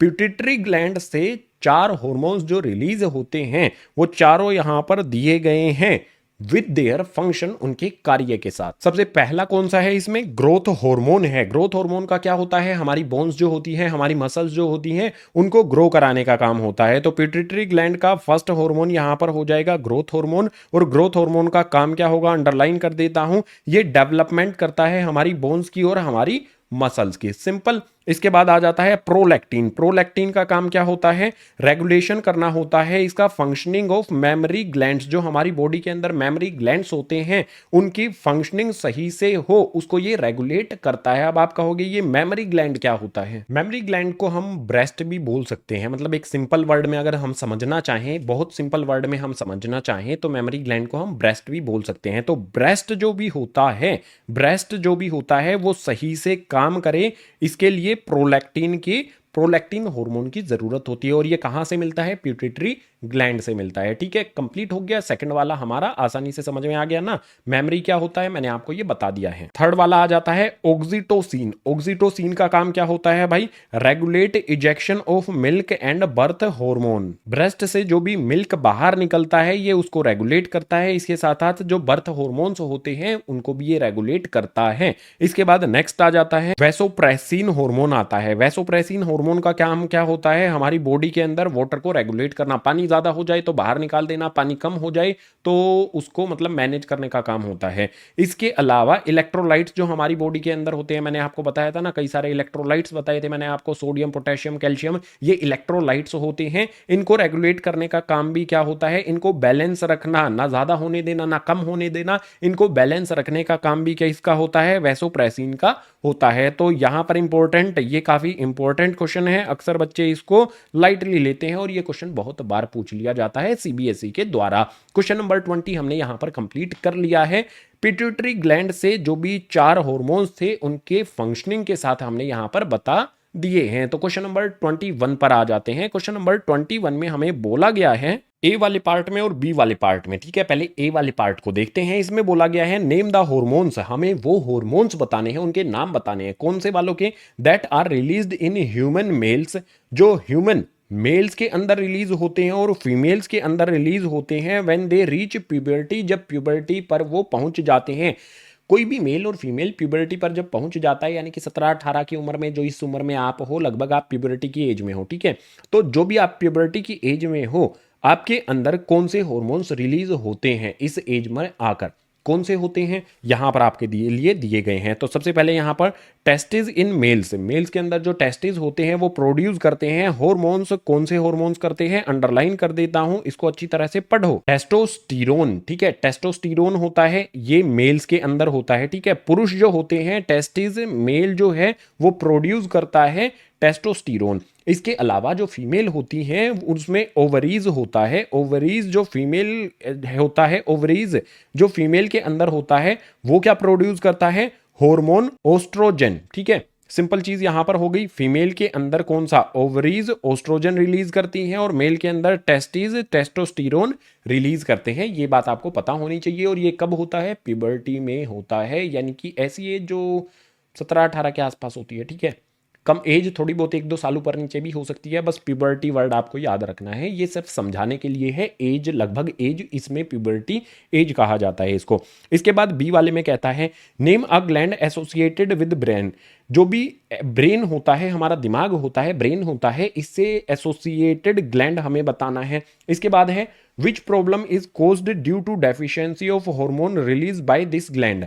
अगर इस ग्लैंड के द्वारा जो भी हार्मोन रिलीज किया जाता है उसकी डेफिशिएंसी हो जाए, उसकी कमी हो जाए, तो क्या होगा भाई, दिमाग से रिलेटेड बात है, तो अच्छी तरह से इसको समझ लेना। ये होता है पिट्यूटरी ग्लैंड, जो हमने यहां पर डायग्राम बनाया था उसके अंदर भी मैंने आपको दिखाया था। ठीक है, यहां पर क्या है, ये है भाई पिट्यूटरी ग्लैंड है। तो पिट्यूटरी ग्लैंड जो होता है, कहां पर गया हमारा, पिट्यूटरी ग्लैंड जो होता है वो एसोसिएट होता है ब्रेन से। और ये क्या काम करता है, ये रिलीज करता है ग्रोथ हार्मोन। जो भी हमारा हार्मोन, ग्रोथ हार्मोन होते हैं, मैंने आपको पीछे वाले पेज पर बताया था ग्रोथ हार्मोन का काम क्या होता है भाई, बोन्स और मसल्स जो होते हैं, मतलब ये सारे के सारे किसके द्वारा किए जाते हैं रिलीज भाई, पिट्यूटरी ग्लैंड के द्वारा ही रिलीज किए जाते हैं। अगर इसकी डेफिशिएंसी हो गई तो जो भी ये 4 चीजें हो रही हैं इन सभी में रुकावट आ सकती है। तो जो ग्रोथ हार्मोन ये रिलीज करता है उसकी वजह से क्या हो जाएगा, जो ग्रोथ होती है ऑर्गन्स की वो रुक सकती है। इसके अलावा a person having deficiency of growth hormone suffer from dwarfism where a person having too much growth hormone become very toll.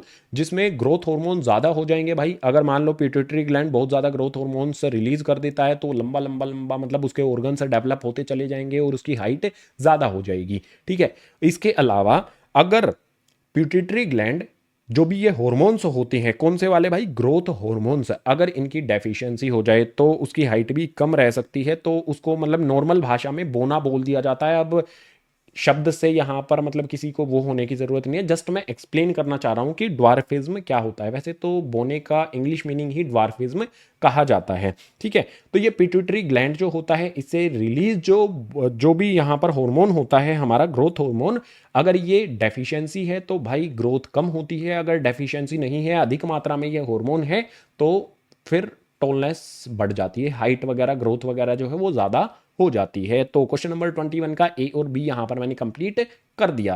Question number 22 आ जाता है। क्वेश्चन नंबर 22 में कहता है ability of an organism to develop whole body from broken pieces और fragment is called. देखो simple बात बताता हूं, इसका एग्जांपल देकर बताता हूं।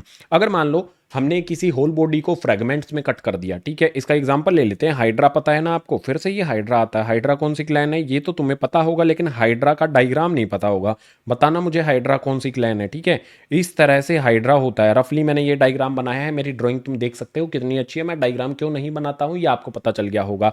सो जो भी हाइड्रा होता है, मान लो इसको इस तरह से कट कर दिया गया है, नीचे वाला पार्ट यहां पर आ गया है, इसके अलावा ऊपर वाला जो पार्ट है वो इस तरह से यहां पर आ जाता है। तो अपने आप में क्या होगा, ये एक इंडिविजुअल हाइड्रा डेवलप हो जाएगा। होल बॉडी मतलब ये पूरी की पूरी बॉडी बना लेता है। और नीचे वाला जो हमारा है वो भी क्या हो जाएगा, ये भी एक हाइड्रा यहां पर बन जाता है। तो एक हाइड्रा था भैया, हमने उसको कट कर दिया, वो अपने आप में क्या कर दिए, 2 पार्ट्स में हमने उसको कट किया था, फ्रेगमेंट हमने उसके किए थे, तो अपने आप में उसने पूरी की पूरी बॉडी बना ली। और इसको क्या कहा जाता है, इसको कहा जाता है रीजनरेशन। ठीक है, क्या कहेंगे हम इसको, रीजनरेशन कहेंगे। डी वाला इसका पार्ट हम मतलब डी वाला इसका आंसर हो जाएगा। एग्जाम्पल सहित आंसर मैंने आपको कर दिया है, आपको मेमोराइज भी ये हो गया होगा। आपने जब चैप्टर में पढ़ा होगा, हो सकता है तुम भूल गए हो, तो अब आपको याद आ गया होगा। क्वेश्चन नंबर 22 कंप्लीट हुआ। क्वेश्चन नंबर 23 पर आ जाते हैं। इसमें हमें दिया गया है with the help of diagram. भाई फिर से डायग्राम आ गया है। डायग्राम की हेल्प से हमें यहां पर शो करना है different stages of binary fusion in amoeba.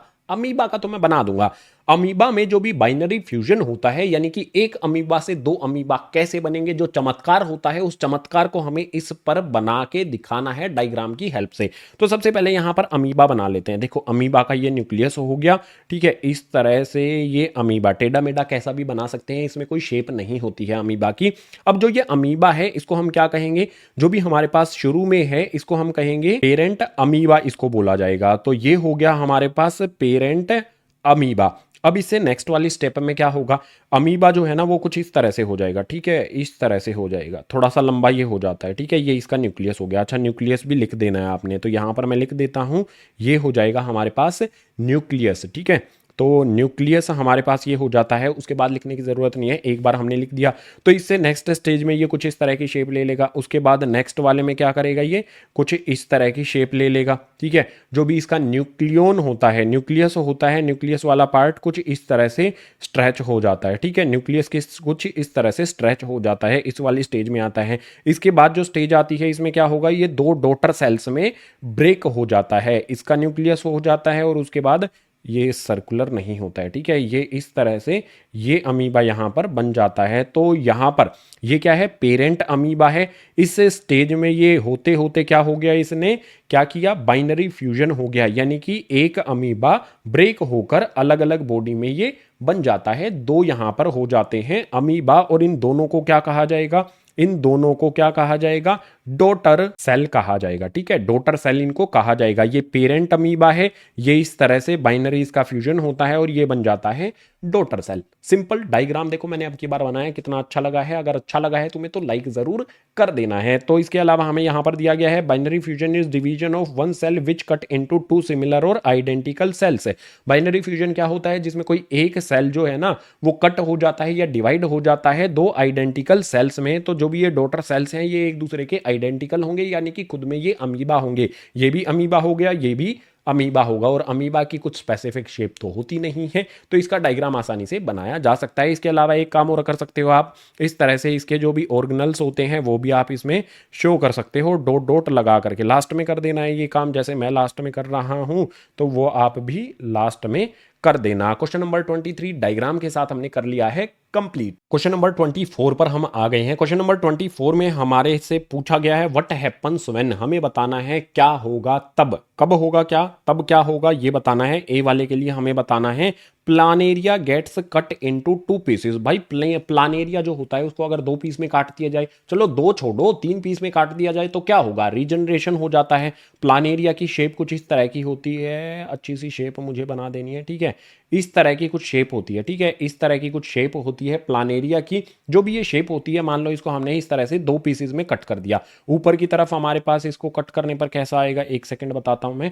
ऊपर की तरफ इसको कट करने पर कुछ इस तरह का आ जाएगा, ठीक है, कुछ इस तरह का ये हो गया, और नीचे की तरफ कैसा होगा, ये कुछ इस तरह का होगा। तो ये अपने आप में क्या करेंगे, रीजनरेशन कर लेते हैं। ऊपर की तरफ जो हमारा ये प्लानेरिया है ये पूरा का पूरा एक इंडिविजुअल बन जाता है, और नीचे की तरफ जो प्लानेरिया है हमारा कट हुआ जो पार्ट है ये भी क्या हो जाएगा, अपने आप को एक इंडिविजुअल में डेवलप ये कर लेता है। तो इस प्रोसेस को क्या कहा जाता है, रीजनरेशन कहा जाता है। भाई दो छोड़ो तीन भी कर दोगे तो भी यहां पर तीन प्लानेरिया खड़े हो जाएंगे, समझे।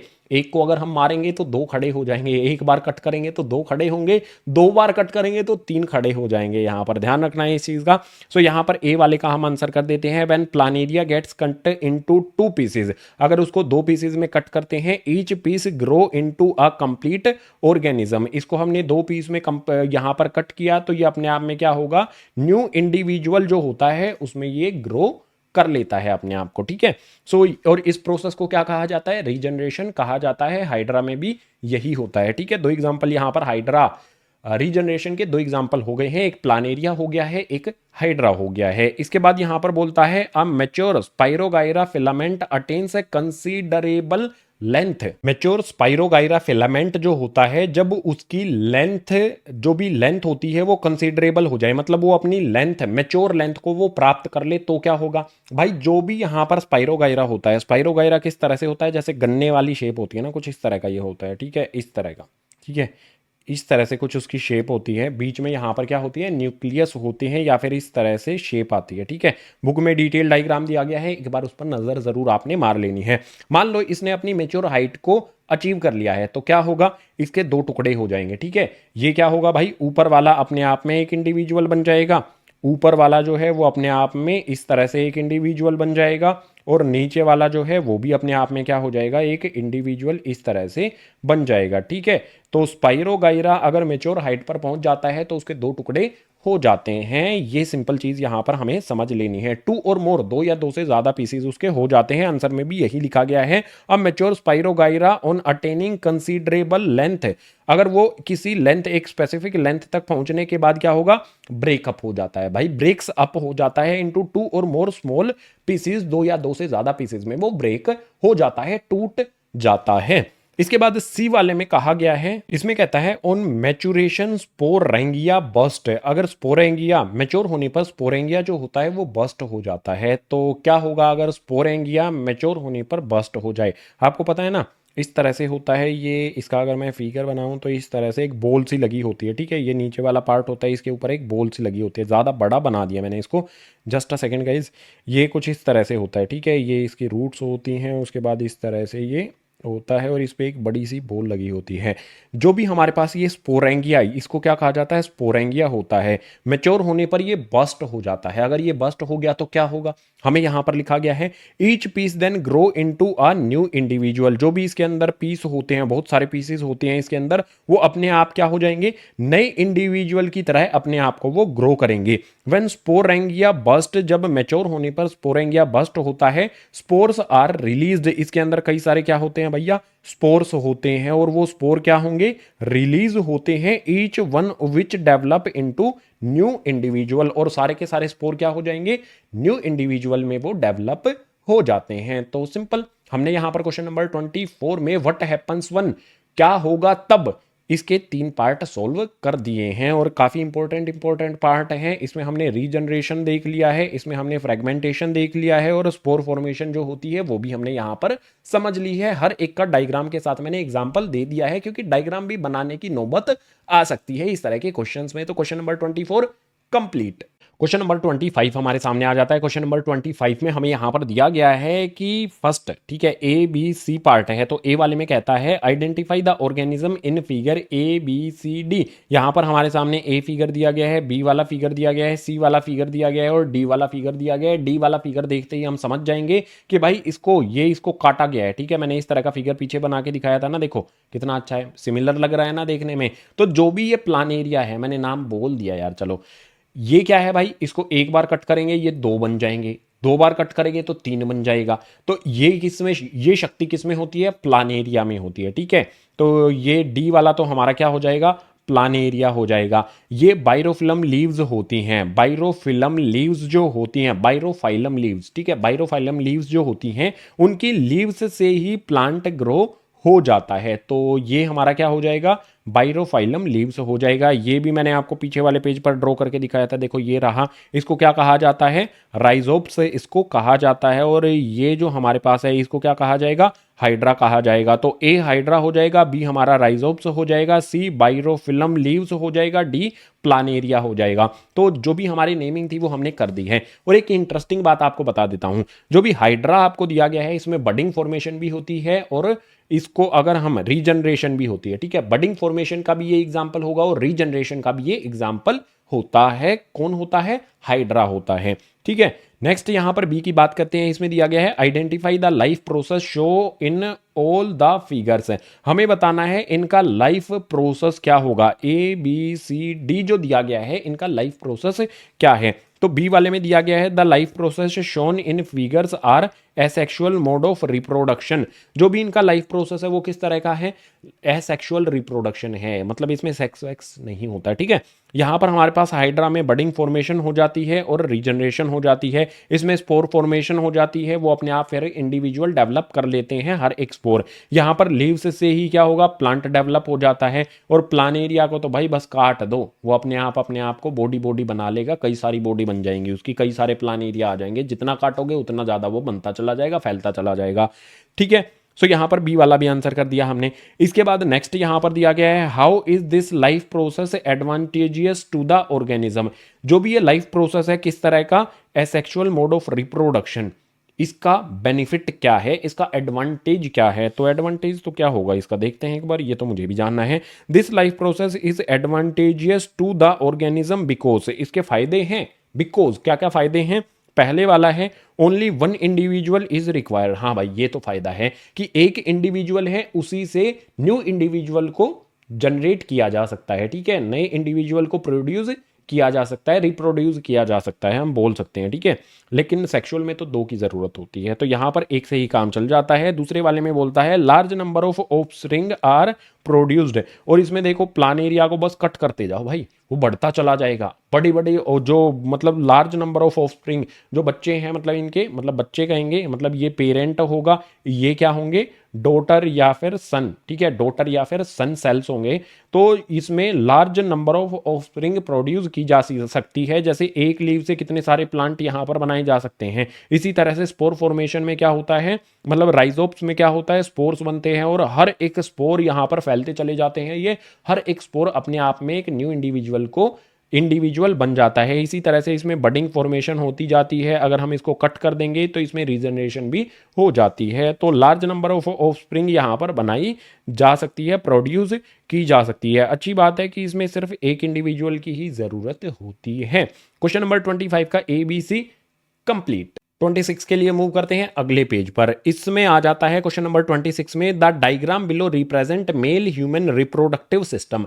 मेल ह्यूमन रिप्रोडक्टिव सिस्टम का डायग्राम इंपॉर्टेंट है, फीमेल वाला भी इंपॉर्टेंट है, फ्लावर वाला भी इंपॉर्टेंट है, ठीक है। 3 डायग्राम आपको मैंने बता दिए। Identify the parts that are responsible for the secretion of testosterone PQRS। यहाँ पर PQRS हमें बोला गया है, इनके नाम हमें लिखने हैं। तो चलो लिखते हैं PQRS सभी के नाम। अरे ये तो MCQ टाइप का लग रहा है। आइडेंटिफाई करना है उस पार्ट को जो सिक्रेशन, टेस्टोस्टेरोन जो होता है उसके सिक्रेशन में, उसके सिक्रेशन के लिए रिस्पॉन्सिबल होता है, उसका हमें चूज करना है। यानी कि PQRS इसमें से हमें चूज करना है। नाम भी रख देंगे, उसके बाद चूज करेंगे। जो हमारे पास S है, R है, Q है और P है, सभी के नाम लिखते हैं। P से शुरू करेंगे। P पर हमारा क्या होगा, ये होता है ब्लैडर, ठीक है। इसके लिए लिख देते हैं, ये हो जाएगा ब्लैडर। इसके बाद हमारे पास यहाँ पर Q, ठीक है। ये वाला क्या होता है भाई, Q पर ये वाला होता है सेमिनल वेसल्स और ये होता है प्रोस्टेट ग्लैंड, ठीक है। दोनों में अंतर पहचानना आपने देखना है। जो हमारा इस तरफ होता है वो सेमिनल वेसल्स होता है, तो यहाँ पर लिख देते हैं Q क्या हो जाएगा, हमारा सेमिनल वेसल हो जाएगा, ठीक है। ये सेमिनल वेसल किस तरफ होता है ये ध्यान रखना, ये सेमिनल वेसल होता है और ये प्रोस्टेट ग्लैंड होता है। दोनों एक जैसे दिखाई देते हैं, कंफ्यूज इसमें होने की जरूरत आपको नहीं है।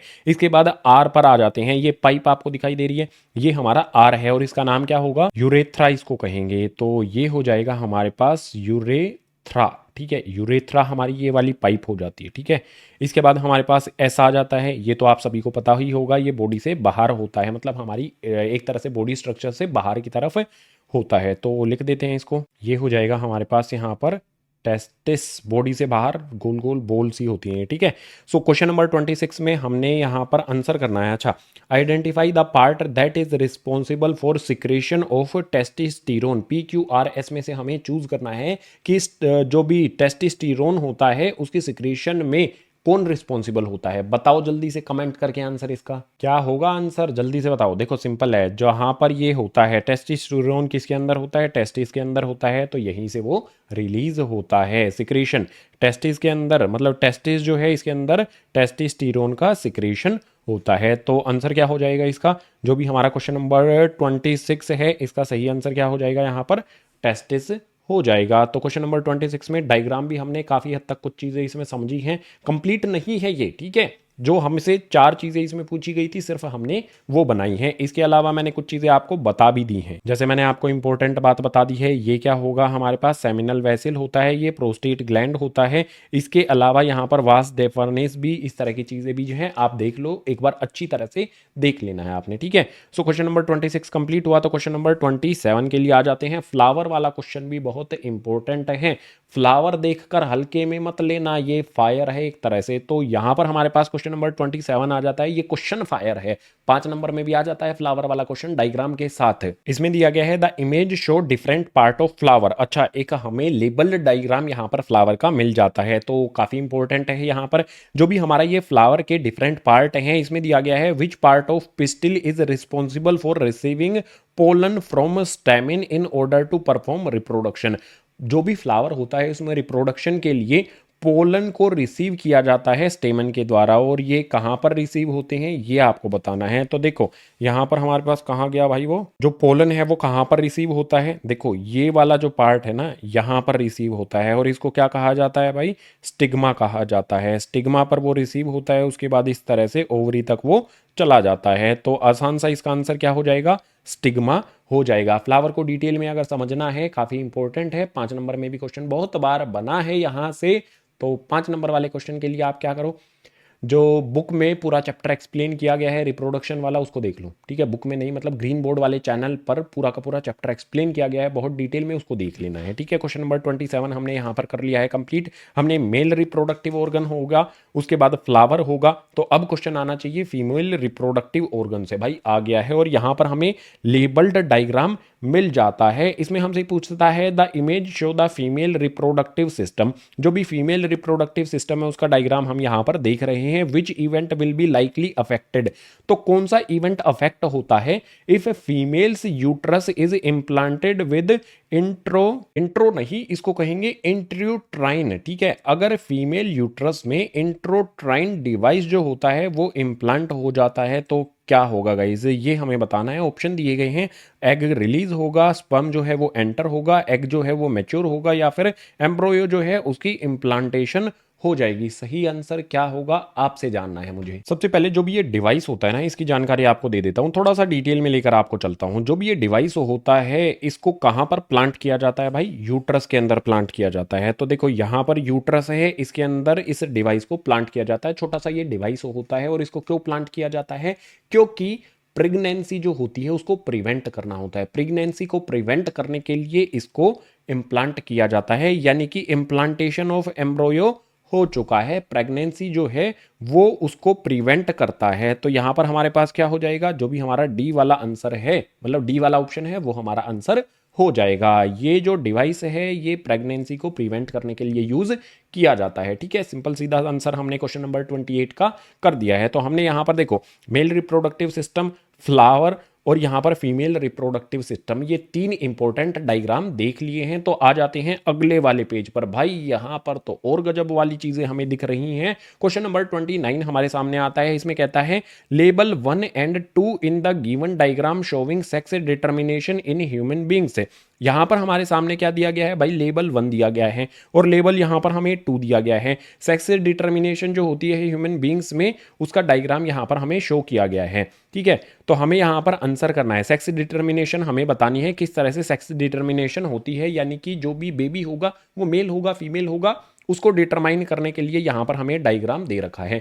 तो एक बात यहां पर सीधी सीधी समझ लो, जो पुरुष होता है, ठीक है, मेल जिसको हम कहेंगे, तो जो भी मेल होता है, मेल की बॉडी में कौन कौन से क्रोमोसोम होते हैं, एक्स और वाई क्रोमोसोम होते हैं। और यहां पर क्या होगा, फीमेल, फीमेल जो होता है ये क्या है, स्पर्म सेल्स हैं। स्पर्म जो सेल्स होते हैं उसमें क्रोमोसोम्स होते हैं, एक्स और वाई क्रोमोसोम्स होते हैं। और ये होता है ओव्यूम।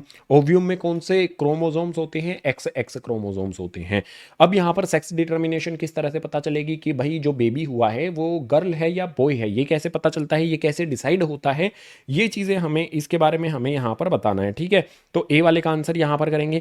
सबसे पहले यहां पर हमें क्या बोलता है, ए वाले में हमें फर्स्ट वाला बोलता है, ठीक है। फर्स्ट वाले में बोलता है represent sperm having X and Y chromosomes. तो फर्स्ट वाले में हमारे पास यहां पर जो स्पर्म दिए गए हैं इसमें एक्स और वाई क्रोमोसोम्स आपको दिखाई दे रहे हैं। एंड एन ओव्यूम, ये ओव्यूम है जो फीमेल के अंदर होता है, हैविंग एक्स क्रोमोसोम, इसमें एक्स क्रोमोसोम होते हैं। फीमेल के अंदर सारे के सारे क्रोमोसोम्स एक्स क्रोमोसोम्स होते हैं, और मेल के अंदर एक्स भी होता है वाई भी होता है, ठीक है। सो यहां पर हमारे पास फर्स्ट वाली बात हो गई। अब बात करते हैं दूसरी वाली, ठीक है। यहां पर इसके नीचे वाली बात करते हैं। अब यहां पर सेक्स डिटर्मिनेशन किस तरह से होता है इस चीज को हमें समझना है। तो इसमें दिया गया है represent a zygote having x x chromosome. अब क्या होगा, मान लो जो स्पर्म है वो एक्स क्रोमोसोम वाला आ जाता है, और इधर जो फीमेल होती है वहां से तो एक्स क्रोमोसोम ही आएगा, एक्स एक्स बन जाएगा। एक्स एक्स का मतलब क्या होगा, फीमेल, ठीक है। ये चाइल्ड जो होगा वो क्या हो जाएगा, फीमेल हो जाएगा। एक्स एक्स क्रोमोसोम का मतलब होगा कि फीमेल से भी उसने एक्स लिया है, मेल से भी एक्स क्रोमोसोम आया है, तो जो भी चाइल्ड है वो फीमेल हो जाएगा। तो यही चीज यहां पर लिखी होगी, represent a zygote having x x chromosome which will develop into a girl child. अगर एक्स एक्स क्रोमोसोम होता है तो वो डेवलप होगा गर्ल चाइल्ड में। इसके बाद मान लो जो मेल है उससे क्या हो, वाई क्रोमोसोम आ जाए और फीमेल से क्या आ जाए भाई, यहाँ पर क्या होगा, जो भी मेल है उसके स्पर्म से वाई क्रोमोसोम और फीमेल से एक्स क्रोमोसोम आ जाए तो क्या हो जाएगा, एक्स वाई होगा। और एक्स वाई किस में होते हैं, एक्स और वाई मेल में होते हैं। तो जो भी बेबी है वो किस में डेवलप हो जाएगा, बॉय में डेवलप हो जाएगा, ठीक है, मेल चाइल्ड में डेवलप हो जाएगा। तो यहाँ पर है a zygote having X Y chromosome, जो हमें यहाँ पर 2 वाले में दिया गया है, सेकंड नीचे इसमें दिया गया है a zygote having X Y chromosome. X Y chromosome होगा तो which will develop into a male child, तो वो एक मेल चाइल्ड में डेवलप हो जाएगा। ये गर्ल चाइल्ड में बोल सकते हैं, इसको हम मेल चाइल्ड या फिर बॉय चाइल्ड बोल सकते हैं, ठीक है। जो भी क्वेश्चन नंबर 29 है उसका ए वाला आंसर किया है हमने अभी। ये वाला जो हमारा है ये एक्स वाई वाला डायग्राम, ये इस चैप्टर में भी आता है, इंपॉर्टेंट है। और इससे नेक्स्ट वाला जो चैप्टर आता है हेरिडिटी, उसमें भी काफी इंपॉर्टेंट रोल प्ले करता है। हेरिडिटी से काफी इंपॉर्टेंट डायग्राम होता है। एक्स वाई वाला क्वेश्चन आता ही है, मैथ में एक्स वाले क्वेश्चन आते हैं, यहाँ पर एक्स वाई वाला क्वेश्चन आ जाता है। अभी इस क्वेश्चन नंबर 29 का बी वाला भी हमें करना है, तो आ जाते हैं उसके लिए नेक्स्ट पेज पर। बी वाले में हमें पूछता है कि भाई if a child inherit x chromosome from father, father से अगर एक्स क्रोमोसोम वो लेता है, तो देखो ये रहा एक्स क्रोमोसोम, इसने ले लिया, फीमेल से तो एक्स ही मिलेगा, एक्स एक्स होगा। अगर एक्स एक्स होगा तो यहाँ पर हमने क्या देखा था, एक्स एक्स क्रोमोसोम होगा तो बेबी किस में डेवलप होगा, गर्ल चाइल्ड में डेवलप होगा। बस इसी का आंसर करना है। तो जो जेंडर होगा बेबी का वो क्या होगा वो हमें बताना है। तो if a child inherit x chromosome from father, father से अगर एक्स क्रोमोसोम आएगा तो जेंडर क्या हो जाएगा, फीमेल हो जाएगा। फादर से अगर वाई क्रोमोसोम आएगा तो जेंडर क्या हो जाएगा, फीमेल की बजाय मेल हो जाएगा। वो सिंपल सीधी बात यहां पर, यानी कि जेंडर डिसाइड कौन करता है, एक्स और वाई क्रोमोसोम डिसाइड करते हैं, ठीक है। सिंपल सीधा क्वेश्चन नंबर 29 का ए और बी हमने यहां पर कंप्लीट कर लिए हैं। तो अगला क्वेश्चन क्या होगा देख लेते हैं। ये फिर से फ्लावर वाला क्वेश्चन आ गया है। तो इसमें दिया गया है identify A B C in given diagram and write one function of each. जो भी हमें यहाँ पर ए बी और सी दिया गया है, इनके हमें नाम तो लिखने ही हैं और इनके फंक्शन, हर एक का जो स्पेसिफिक फंक्शन है वो भी हमें बताना है। तो चलो देखते हैं इसको, फोकस के साथ पूरा फोकस देते हैं इस पर। सबसे पहले अगर मैं ए को देखता हूं तो ए मेरे पास ये क्या है भाई, ये मेरे पास क्या है, ए क्या है, स्टिग्मा, ठीक है। तो ये हो जाएगा मेरे पास स्टिग्मा, ए वाला जो है ये स्टिग्मा हो गया। ये मेरे पास जो ट्यूब होती है, ठीक है, इसमें जो भी पोलन्स होते हैं वो आते हैं, तो इस ट्यूब को क्या कहा जाता है, इस ट्यूब को कहा जाता है पोलन ट्यूब। तो ये आ जाएगा मेरे पास पोलन ट्यूब। देन मेरे पास नेक्स्ट यहाँ पर क्या आ जाता है, सी वाला, ठीक है। यहाँ पर हमारे पास ये सी है, ये क्या होता है, फीमेल जर्म सेल होता है। तो यहाँ पर आ जाएगा मेरे पास फीमेल जर्म सेल, ठीक है।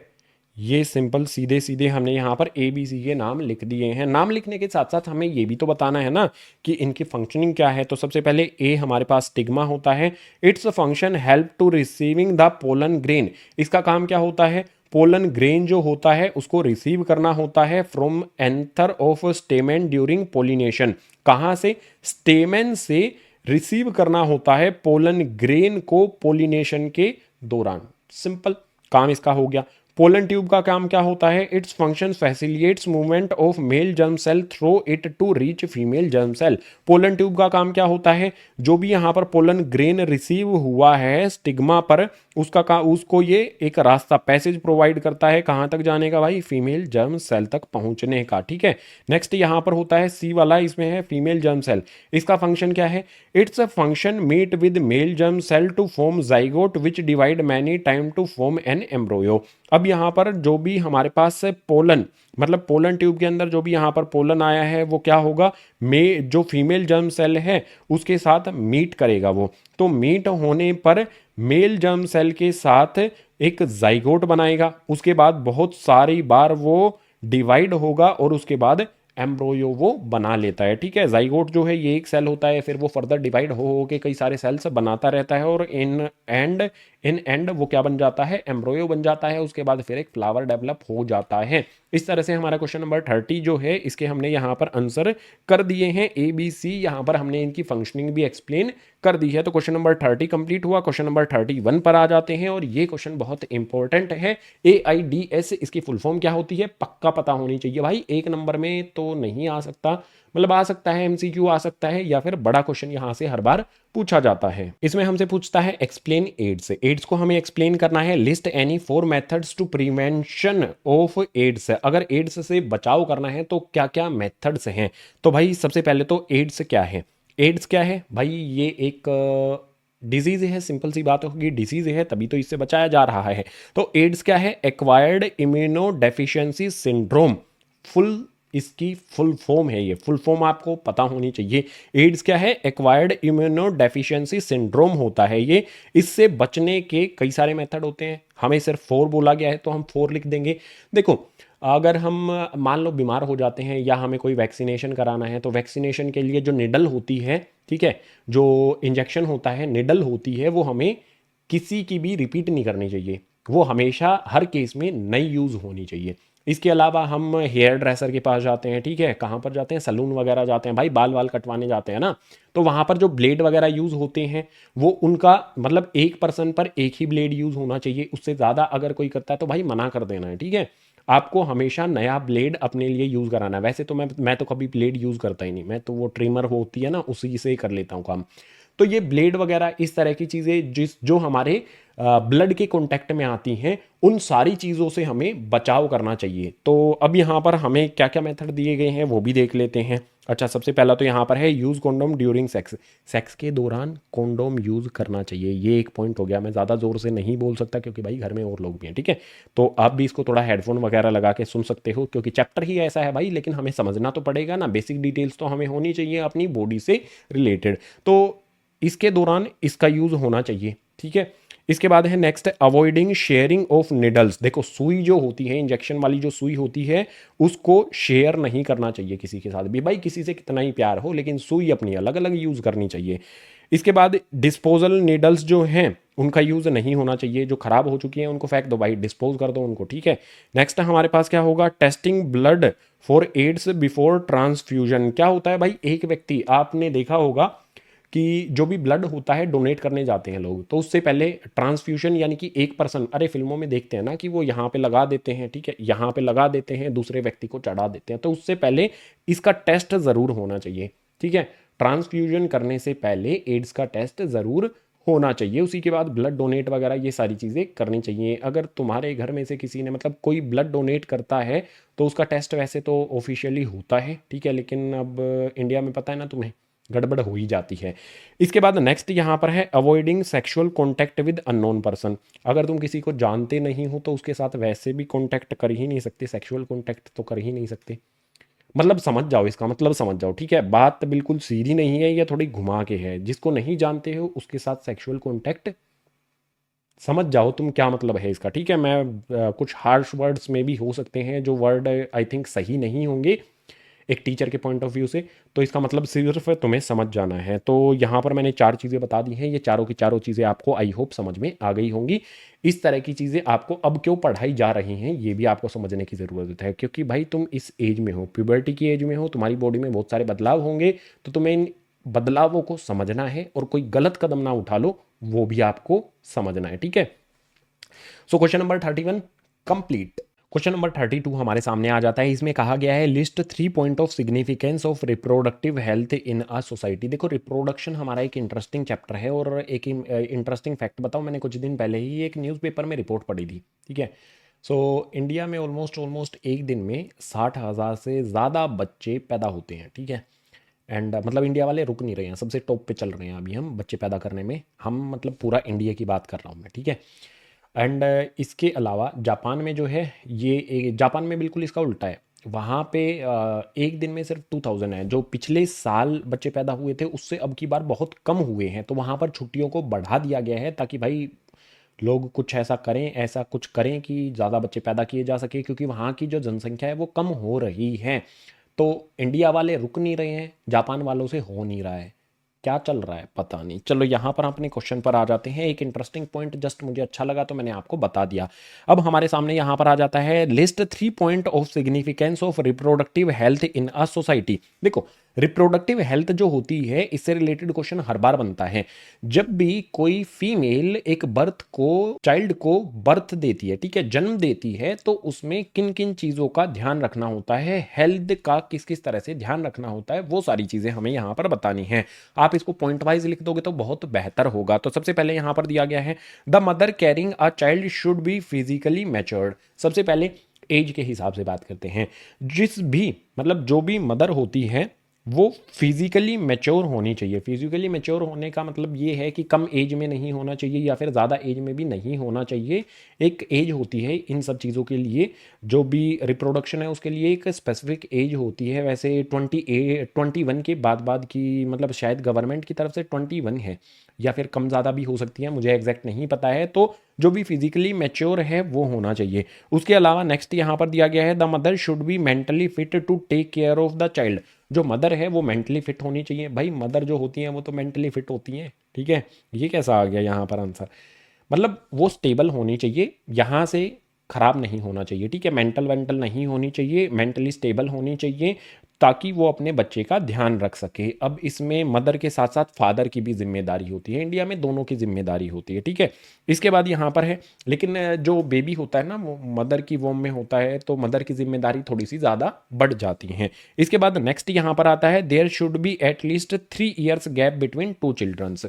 अब मान लो किसी के पास एक बच्चा है, वो सोचते हैं कि यार एक और हो जाए, ठीक है। किसी के पास एक लड़का है तो वो सोचते हैं यार एक लड़की और हो जाए, फैमिली कंप्लीट हो जाती है। मतलब ऐसा सोचा जाता है इंडियन सोसाइटी में, मैंने जितना देखा है। किसी के पास एक लड़की होती है तो वो सोचते हैं कि यार एक लड़का ही हो जाए, दोनों भाई बहन खेलते रहेंगे आपस में, ठीक है। इस तरह से सोचा जाता है। जस्ट मैं पता नहीं किस तरफ बह रहा हूँ बहाव में, इस तरह से चीज़ें सोची जाती है इंडियन सोसाइटी में।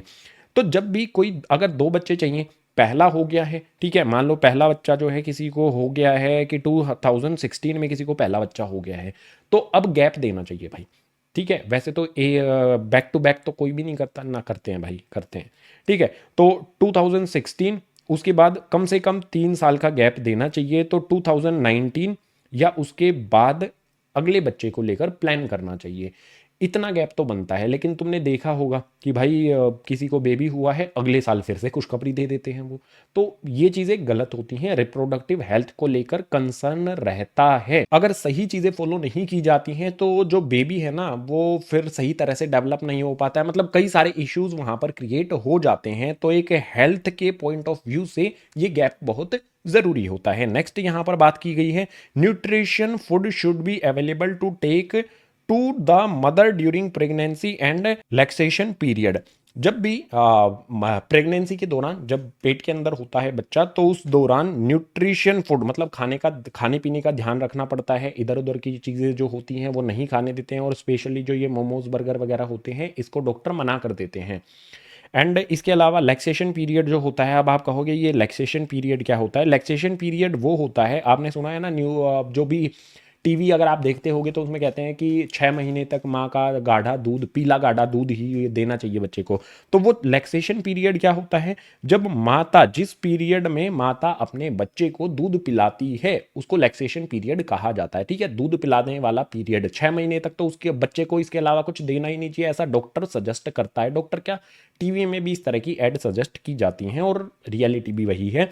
सो लैक्सेशन पीरियड जो भी होता है वो दूध पिलाने वाला पीरियड होता है। जब बच्चा पेट से बाहर आ जाता है, वोम से बाहर आ जाता है, तो उसको दूध पिलाया जाता है, उसके अलावा कुछ नहीं देते हैं, ठीक है। तो लैक्सेशन पीरियड जो होता है और प्रेगनेंसी पीरियड जो होता है उसमें न्यूट्रिशन जो होता है उसका बहुत ध्यान रखना पड़ता है। एकदम बैलेंस डाइट ली जाती है जिसमें सारी चीज़ें बॉडी में जो भी डेफिशिएंसी होती है उसको दूर किया जाता है। अगर किसी की बॉडी में कुछ ज़्यादा ही डेफिशिएंसी होती है तो उसके लिए टैबलेट्स वगैरह भी दी जाती हैं। मल्टीविटामिन तो दे ही देता है डॉक्टर। क्वेश्चन नंबर 32 में हमने यहाँ पर रिप्रोडक्टिव हेल्थ से रिलेटेड जो भी पॉइंट्स है वो समझा दिए हैं, और ये इंपॉर्टेंट पॉइंट है। आप भी कभी ना कभी बड़े होकर पेरेंट बनोगे तो इस पॉइंट का ध्यान रखना, बैक टू बैक चीजें करने में ध्यान मत देना, ठीक है। थोड़ा सा गैप भी जरूरी होता है। तो क्वेश्चन नंबर 32 हो जाता है कंप्लीट।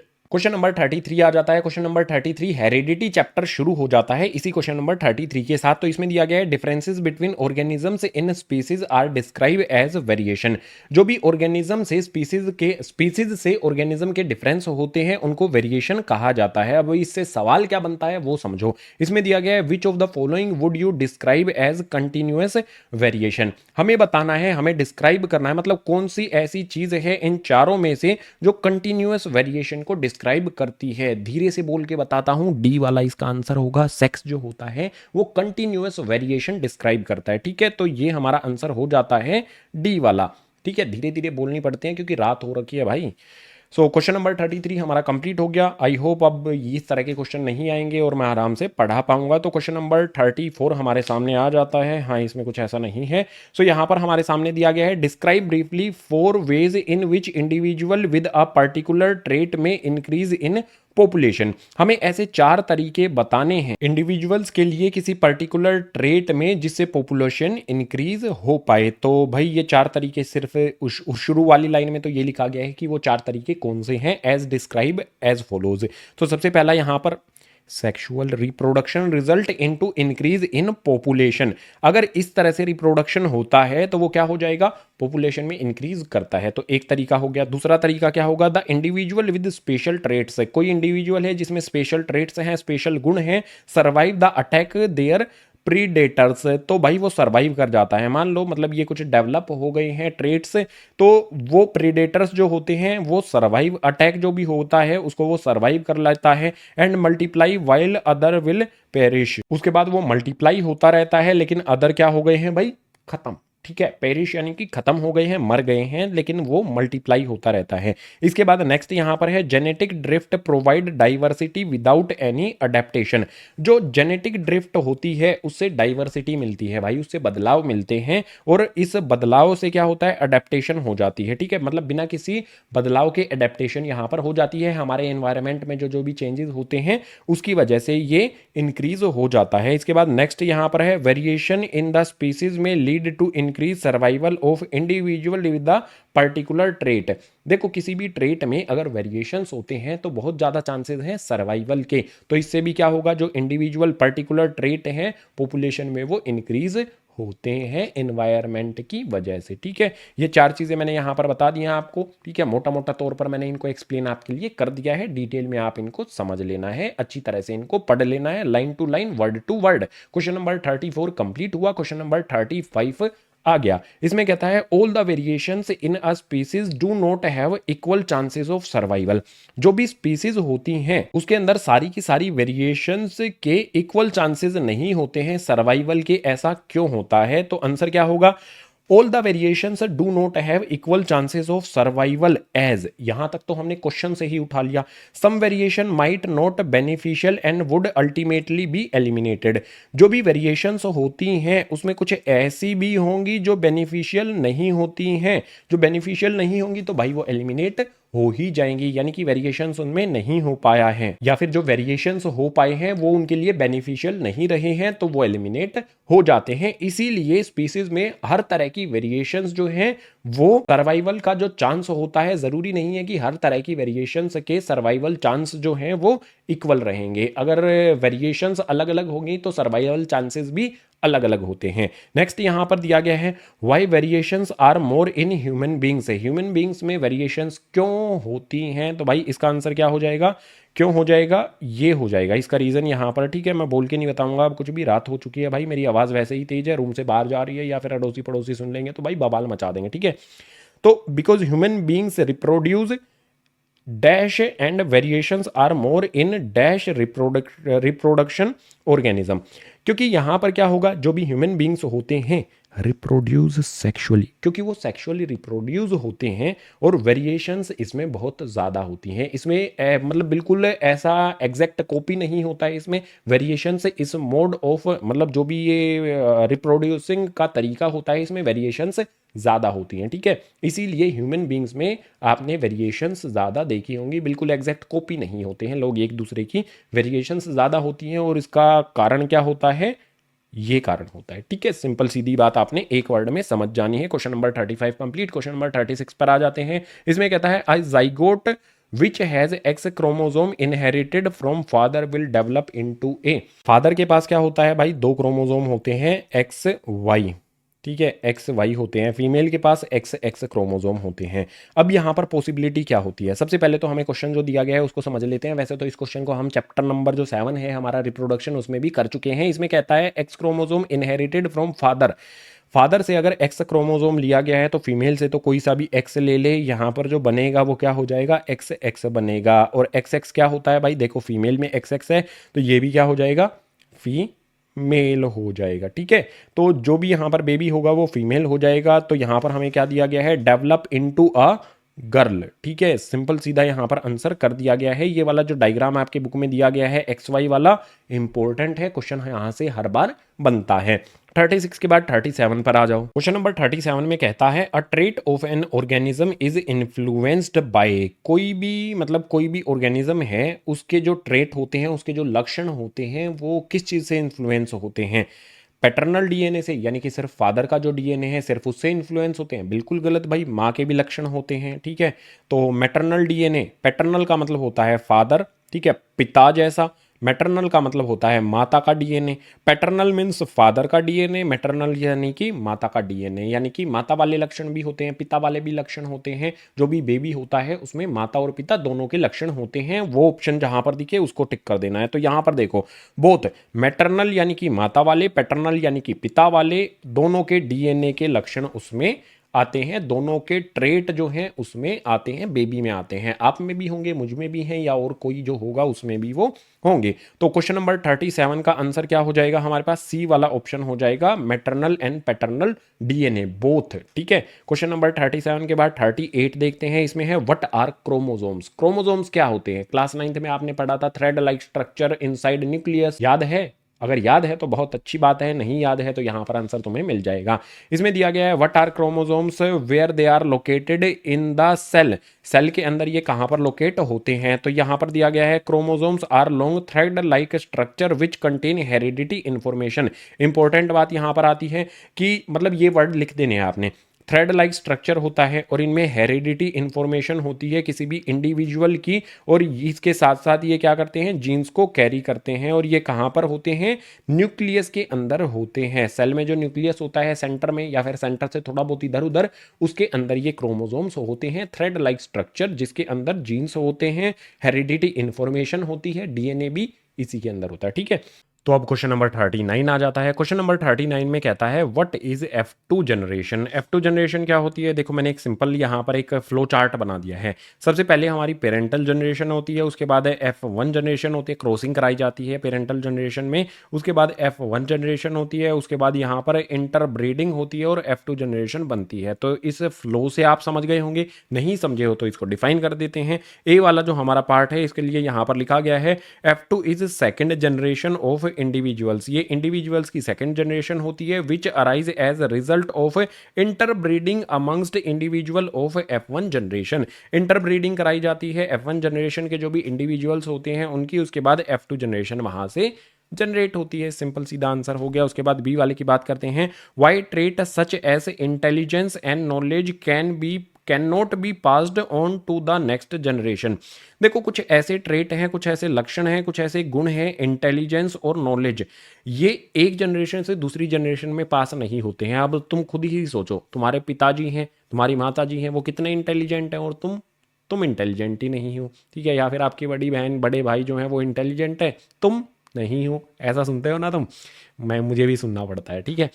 तो ये नॉलेज और इंटेलिजेंस जो होता है ये नेक्स्ट जनरेशन में पास नहीं होता है भाई। क्यों नहीं होता है, क्योंकि ये एक्वायर ट्रेट्स होते हैं, इनको एक्वायर किया जाता है। तुम पढ़ोगे तो तुम्हारी समझ में आएगा, ये थोड़ी है कि तुम्हारे जो आगे आने वाली जनरेशन होगी, आगे आने वाली तुम्हारी पीढ़ी होगी, तुम्हारे बच्चे होंगे, तुमने अगर ABCD सीख ली तो वो ABCD उनको भी आ जाएंगी। अगर तुम मैथ में एक्सपर्ट हो जाते हो या किसी अदर सब्जेक्ट में एक्सपर्ट हो जाते हो, तुम साइंटिस्ट बन जाते हो, तो ऐसा ज़रूरी थोड़ी है कि वो भी साइंटिस्ट बन जाएंगे। एग्जाम्पल अगर मैं दूँ तो देखो, कोई क्रिकेटर है, बहुत बड़े क्रिकेटर हैं, उनका जो लड़का है वो क्रिकेटर नहीं हो पाया, ठीक है, उसको क्रिकेट में मतलब इंटरेस्ट ही नहीं आता, मतलब इंटरेस्ट नहीं, उसको खेला ही नहीं जाता। ऐसे कई सारे एग्जाम्पल आपको देखने को मिलेंगे। सो यहाँ पर हमारा बी वाले का आंसर क्या होगा, trait such as intelligence and knowledge. जो भी ट्रेट्स होते हैं, ये गुण होते हैं इंटेलिजेंस और नॉलेज वाला, ये क्या होते हैं भाई, अंडरलाइन करता हूं, ये होते हैं एक्वायर्ड ट्रेड्स, ये एक्वायर किए जाते हैं। विच डू नॉट, यहां पर आप एच लगा लेना, ठीक है, इसमें ढूंढ लेना कहां पर एच लगेगा, सॉरी WHICH, हाँ एच लगेगा इसमें, तो वो लगा लेना है आपने।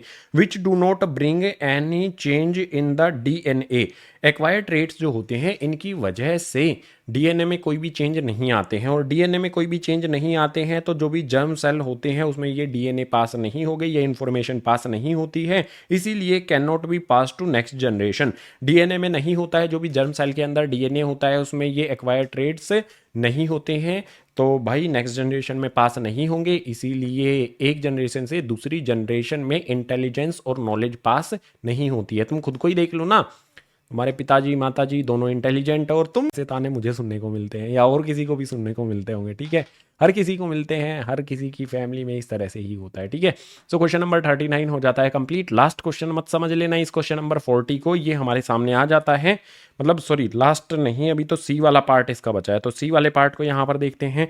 The dash of children is determined by what they inherit from their father and not there mother justify. जो भी बच्चे का जेंडर होता है, ठीक है, ठीक है, ये भी बोल सकते हैं और जेंडर भी हम बोल सकते हैं, तो जो भी बच्चे का जेंडर होता है वो डिटरमाइन होता है किससे, फादर से, उसकी मदर से नहीं होता है। इसको हमें जस्टिफाई करना है, क्यों होता है भाई, क्योंकि जो मेल होता है ना, मेल फादर होता है तो उसके पास 2 क्रोमोसोम होते हैं XY, फीमेल के पास जो होते हैं, फीमेल यानी कि जो माता होती है उसके पास सिर्फ XX क्रोमोसोम होते हैं, तो इस Y क्रोमोसोम पर डिपेंड करता है कि बॉय होगा या फिर गर्ल होगा। अगर XX यहाँ पर जाएंगे तो गर्ल हो जाएगा, YX यहाँ पर आएंगे तो वो गर्ल हो जाएगी, ठीक है, इस तरह से, इसीलिए जो फादर हैं उसके क्रोमोसोम्स पर ये डिपेंड करता है। तो यहाँ पर दिया है it is because a child who inherits an X chromosome from father will be girl. अगर फादर से X क्रोमोसोम लिया है तो वो गर्ल होगी, ठीक है, यहाँ पर लिखा गया है। And one who inherit A Y chromosome from father, अगर मान लो फादर से Y क्रोमोसोम आता है तो यहाँ पर क्या हो जाएगा, बॉय हो जाएगा, ठीक है। तो फादर के ही क्रोमोसोम्स जो है वो रिस्पॉन्सिबल होते हैं मेल और फीमेल होने के, जो बेबी होता है उसके मेल और फीमेल होने के, उसका जेंडर वही डिसाइड करते हैं। But all children will inherit an X chromosome from their mother, mother से तो जो भी बेबी बॉय होगा बेबी गर्ल होगा उसको X क्रोमोसोम ही मिलता है, regardless of whether they are boy और गर्ल, चाहे वो लड़का हो चाहे लड़की हो, दोनों को मेल से, सॉरी फीमेल से यानी कि मदर से X क्रोमोसोम ही मिलता है। तो इसका तो सीधा सीधा सिंपल सिंपल आंसर, बहुत बार हम इस चीज़ को समझ चुके हैं। इसका एक जो डायग्राम होता है ना, ठीक है, XX वाला, ठीक है, उसके बाद ये वाला, ठीक है, ये वाला डायग्राम जो होता है इसको कंप्लीट बुक से आपने देख लेना है। क्वेश्चन नंबर 40 हमारे सामने आ जाता है, एक बड़ा सा क्वेश्चन हमारे सामने आया है। List in tabular form distinguish feature between acquired traits and inherited traits with one example of each. हमें यहाँ पर टेबल बनाकर ये बताना है कि जो एक्वायर्ड ट्रेट्स होते हैं और इनहेरिटेड ट्रेट्स होते हैं उनमें डिस्टिंग्विश यानी कि एक तरह से डिफरेंस हमें बताना है। तो एक्वायर्ड ट्रेट्स का मतलब क्या होगा भाई, इसमें दिया गया है acquired traits, these traits are characteristics which are developed during life time of an individual. हम जो अब जीवन जी रहे हैं पैदा होने के बाद का, वो जो जीवन में हम जो चीज़ें सीखते हैं, हम जो चीज़ें करते हैं, वो लाइफ टाइम में डेवलप होने वाले जो ट्रेट्स हैं उनको एक्वायर्ड ट्रेट्स कहा जाता है। जैसे आप किताबों से पढ़ाई करते हो, बाहर जाके किसी गेम में एक्सपर्ट हो जाते हो, तो ये सारी चीज़ें क्या हैं, ये तुमने खुद से एक्वायर की हैं, खुद से हासिल की हैं, तो ये एक्वायर ट्रेट्स हो गई। अगर हम इनहेरिटेड ट्रेट्स की बात करें, these are characteristics transmitted from parent to the offspring, ये पेरेंट्स से बच्चों को मिलते हैं, ये एक्वायर नहीं किए जाते हैं। इसके बाद नेक्स्ट यहाँ पर है, these trait are not passed on to the next generation. जो हमारे पास एक्वायर ट्रेट हैं, इसी से रिलेटेड क्वेश्चन आया था कि ये पास होते हैं क्या, नॉलेज और इंटेलिजेंस पास होती है क्या, नहीं होती। तो एक्वायर ट्रेट्स जो है ये नॉलेज और इंटेलिजेंस की तरह होते हैं, ये एक जनरेशन से दूसरी जनरेशन में पास नहीं होती है। लेकिन इनहेरिटेड ट्रेट्स जो होते हैं genetically determine characteristic that distinguish a person, तो ये पास होते हैं एक जनरेशन से दूसरी जनरेशन में। इसके बाद नेक्स्ट पॉइंट आता है, their affect is only in the somatic cells which does not get inherited to another generation. जो सोमैटिक सेल्स होते हैं सिर्फ वहां तक ही ये इंफॉर्मेशन पहुंच पाती है जो भी एक्वायर्ड ट्रेट्स की होती है, जो कि मतलब जो भी ये सोमैटिक सेल्स होते हैं ये उसमें रिप्रोडक्शन में मतलब ये सोमैटिक सेल्स वो सेल्स होते हैं जो रिप्रोडक्टिव सेल्स नहीं होते हैं। जैसे अगर हम स्पर्म को कहेंगे तो स्पर्म क्या हो जाएगा, रिप्रोडक्टिव सेल होगा, हम उसको स्टोमेटिक सेल नहीं बोल सकते हैं, ठीक है। जो सेक्स सेल्स होते हैं, सेक्स सेल्स नहीं क्या कहेंगे इनको, रिप्रोडक्टिव सेल्स, ये सोमैटिक सेल्स जो होते हैं ये रिप्रोडक्टिव सेल्स नहीं होते हैं। तो जो भी ये एक्वायर्ड ट्रेट्स वाली इंफॉर्मेशन है ये सोमैटिक सेल्स तक पहुंच पाती है, रिप्रोडक्टिव सेल्स तक नहीं पहुंच पाती है, इसीलिए एक्वायर्ड ट्रेट्स जो हैं एक जनरेशन से दूसरी जनरेशन में नहीं जाते हैं। आगे यहाँ पर दिया गया है acquired traits loss of body weight due to starvation. भूख लगी है भाई, अगर खाना नहीं खाओगे तो वेट कम हो जाएगा, ये क्या हुआ, एक्वायर्ड ट्रेट हो गया। या फिर भाई आपने देखा होगा आपके मम्मी पापा फिट हैं, सुबह सुबह घूमने जाते हैं या काम करते हैं और तुम इतने अनफिट हो, क्यों हो भाई, क्योंकि तुम नहीं तो ढंग से खाते हो, ना ढंग से पढ़ते हो, ना ढंग से सुबह जल्दी भी नहीं उठते हो। इस तरह की बातें मतलब तुम्हें सुनने को मिलती हैं जो कि सच है भाई, ये तो सच है ना। तो यहाँ पर जो चीज़ें हैं ये आपने खुद एक्वायर की हैं। भाई तुम्हारे मम्मी पापा इतने फिट है, तुम इतने अनफिट कैसे हो। अरे मैं मतलब बोल नहीं रहा हूँ, जस्ट हो सकता है ऐसा हो, ठीक है, एक सिचुएशन, जस्ट मैंने एक सिचुएशन सोचनी है इस तरह से। तो ये जो स्टारवेशन है, मतलब स्टारवेशन, भूखे रहोगे तो वेट कम हो जाएगा, एक्वायर ट्रेट है, ज़्यादा खा लोगे तो वेट गेन कर लोगे, ये क्या है कि ये एक्वायर ट्रेट हो जाता है। पढ़ लोगे तो ज्ञान प्राप्त हो जाएगा, एग्जाम में अच्छे नंबर ले जाओगे, अच्छी डिग्री मिल जाएगी, अच्छी जॉब मिल जाएगी और उसके बाद अच्छी वो भी मिल जाएगी, ठीक है। तो इसीलिए एक्वायर्ड ट्रेट्स जो होते हैं वो एक जनरेशन से दूसरी जनरेशन में ट्रांसफर नहीं होते हैं। एक्वायर्ड ट्रेट्स का हर एक पॉइंट हमने बता दिया है, यहाँ पर दिया गया है these have effect on non somatic cells. जो नॉन सोमैटिक सेल्स होते हैं यानी कि रिप्रोडक्टिव सेल्स, स्पर्म ओव्यूम, ये वाले जो सेल्स होते हैं उन पर ये अफेक्ट डालते हैं और पास होते हैं प्रोजेंसी में, यानी कि जब रिप्रोडक्शन होता है जब ये पास होते हैं। अब इसका एक एग्जांपल ले लेते हैं इनहेरिटेड ट्रेट्स का। Inherited trait colour of hair and eye, जो आपकी आंख है, ठीक है, उसका कलर देख लो, हेयर कलर देख लो, आपके मम्मी पापा का हेयर कलर कैसा है, ब्लैक होगा, तो आपका भी ऑलमोस्ट ब्लैक ही ज़्यादातर ये मिलता है, थोड़ी बहुत वेरिएशन हो सकती है, ठीक है, वेरिएशन भी हमने यहाँ पर पढ़ी है। तो ये जो हैं ये पास होते हैं एक पर्सन टू दूसरे पर्सन, दोनों के बीच का अंतर हमने बता दिया है। लास्ट क्वेश्चन हमारा कंप्लीट हो गया है। अगर तुम ये सोच रहे हो तो एक और क्वेश्चन आपको करा देता हूं। इसमें दिया गया है व्हाट आर एक्वायर्ड ट्रेट्स। देखो सारी की सारी चीज़ें यहाँ पर लिख दी गई हैं एक्वायर्ड ट्रेट्स के बारे में, लेकिन फिर भी क्वेश्चन बनता है। एक्वायर्ड ट्रेट्स के बारे में क्या बोला गया है कि एक्वायर्ड ट्रेट्स क्या हैं, why are these trait generally not inherited over generations, explain. जो भी ये ट्रेट्स हैं ये इनहेरिट क्यों नहीं होती हैं जनरेशंस में, ये हमें एक्सप्लेन करना है। तो acquired traits are those trait which an individual acquire after birth during its life time. पूरे लाइफ टाइम में, पूरे जीवन में जो भी हम पाते हैं, जो भी हम हासिल करते हैं खुद के दम पर, खुद की मेहनत पर या किसी की हेल्प से भी चलेगा, ठीक है, वो सारे के सारे एक्वायर्ड ट्रेट्स होते हैं। अब इसके बाद नेक्स्ट हमारे पास आगे आंसर करेंगे तो these are changes in the non reproductive tissues. इनसे जो चेंजेस आते हैं, मतलब ये जनरेशन टू जनरेशन पास क्यों नहीं होते हैं, क्योंकि इससे जो चेंजेस आते हैं ना हमारी बॉडी में वो रिप्रोडक्टिव टिश्यूज तक नहीं पहुंच पाते हैं, वो रिप्रोडक्टिव सेल्स तक नहीं पहुंच पाते हैं। मैंने बताया ना सोमैटिक सेल्स होते हैं और रिप्रोडक्टिव सेल्स होते हैं, सिर्फ सोमैटिक सेल्स तक ही इंफॉर्मेशन पहुंचती है, उससे आगे उन पे नहीं पहुंचती है रिप्रोडक्टिव वाले में। इसके बाद नेक्स्ट है द डीएनए और gene of the germ cell is not influenced by these characters. अगर आपने कुछ भी हासिल किया है, कुछ भी ज्ञान प्राप्त कर लिया है, बॉडी शोडी बना ली है, आपने मोटे हो गए हो या फिर पतले हो गए हो या फिर लंबे, मतलब मोटे पतले तो चलेगा, ठीक है, मतलब मोटे पतले हो गए हो आप, जिम वगैरह जाके डंबल शंबल उठा के, ठीक है, खाने पीने से, या मतलब वहाँ पर आप एकदम फिट हो गए हो जिम जाके, लेकिन कोई अदर पर्सन है वो जिम नहीं जाता है, ऐसे ही कुछ भी खा लेता है, बाहर का जो फूड है वो ज़्यादा कंज्यूम करता है, तो उसकी हेल्थ जो है वो थोड़ा सा बल्क हो गया है, ठीक है, बल्क की तो नहीं बोलेंगे हम, वो थोड़ा सा अरे यार मोटा बोल देंगे तो गड़बड़ हो जाएगी ना, फिर मतलब लोग शब्दों का भी तो बुरा मान जाते हैं ना। अब क्या कहूँ मैं, मतलब समझ गए ना तुम। तो ये जो कैरेक्टर्स होते हैं ये जीन्स में पास नहीं होते हैं, hence they can not be passed to the next generation, और इसीलिए ये एक जनरेशन से दूसरी जनरेशन में पास नहीं होते हैं।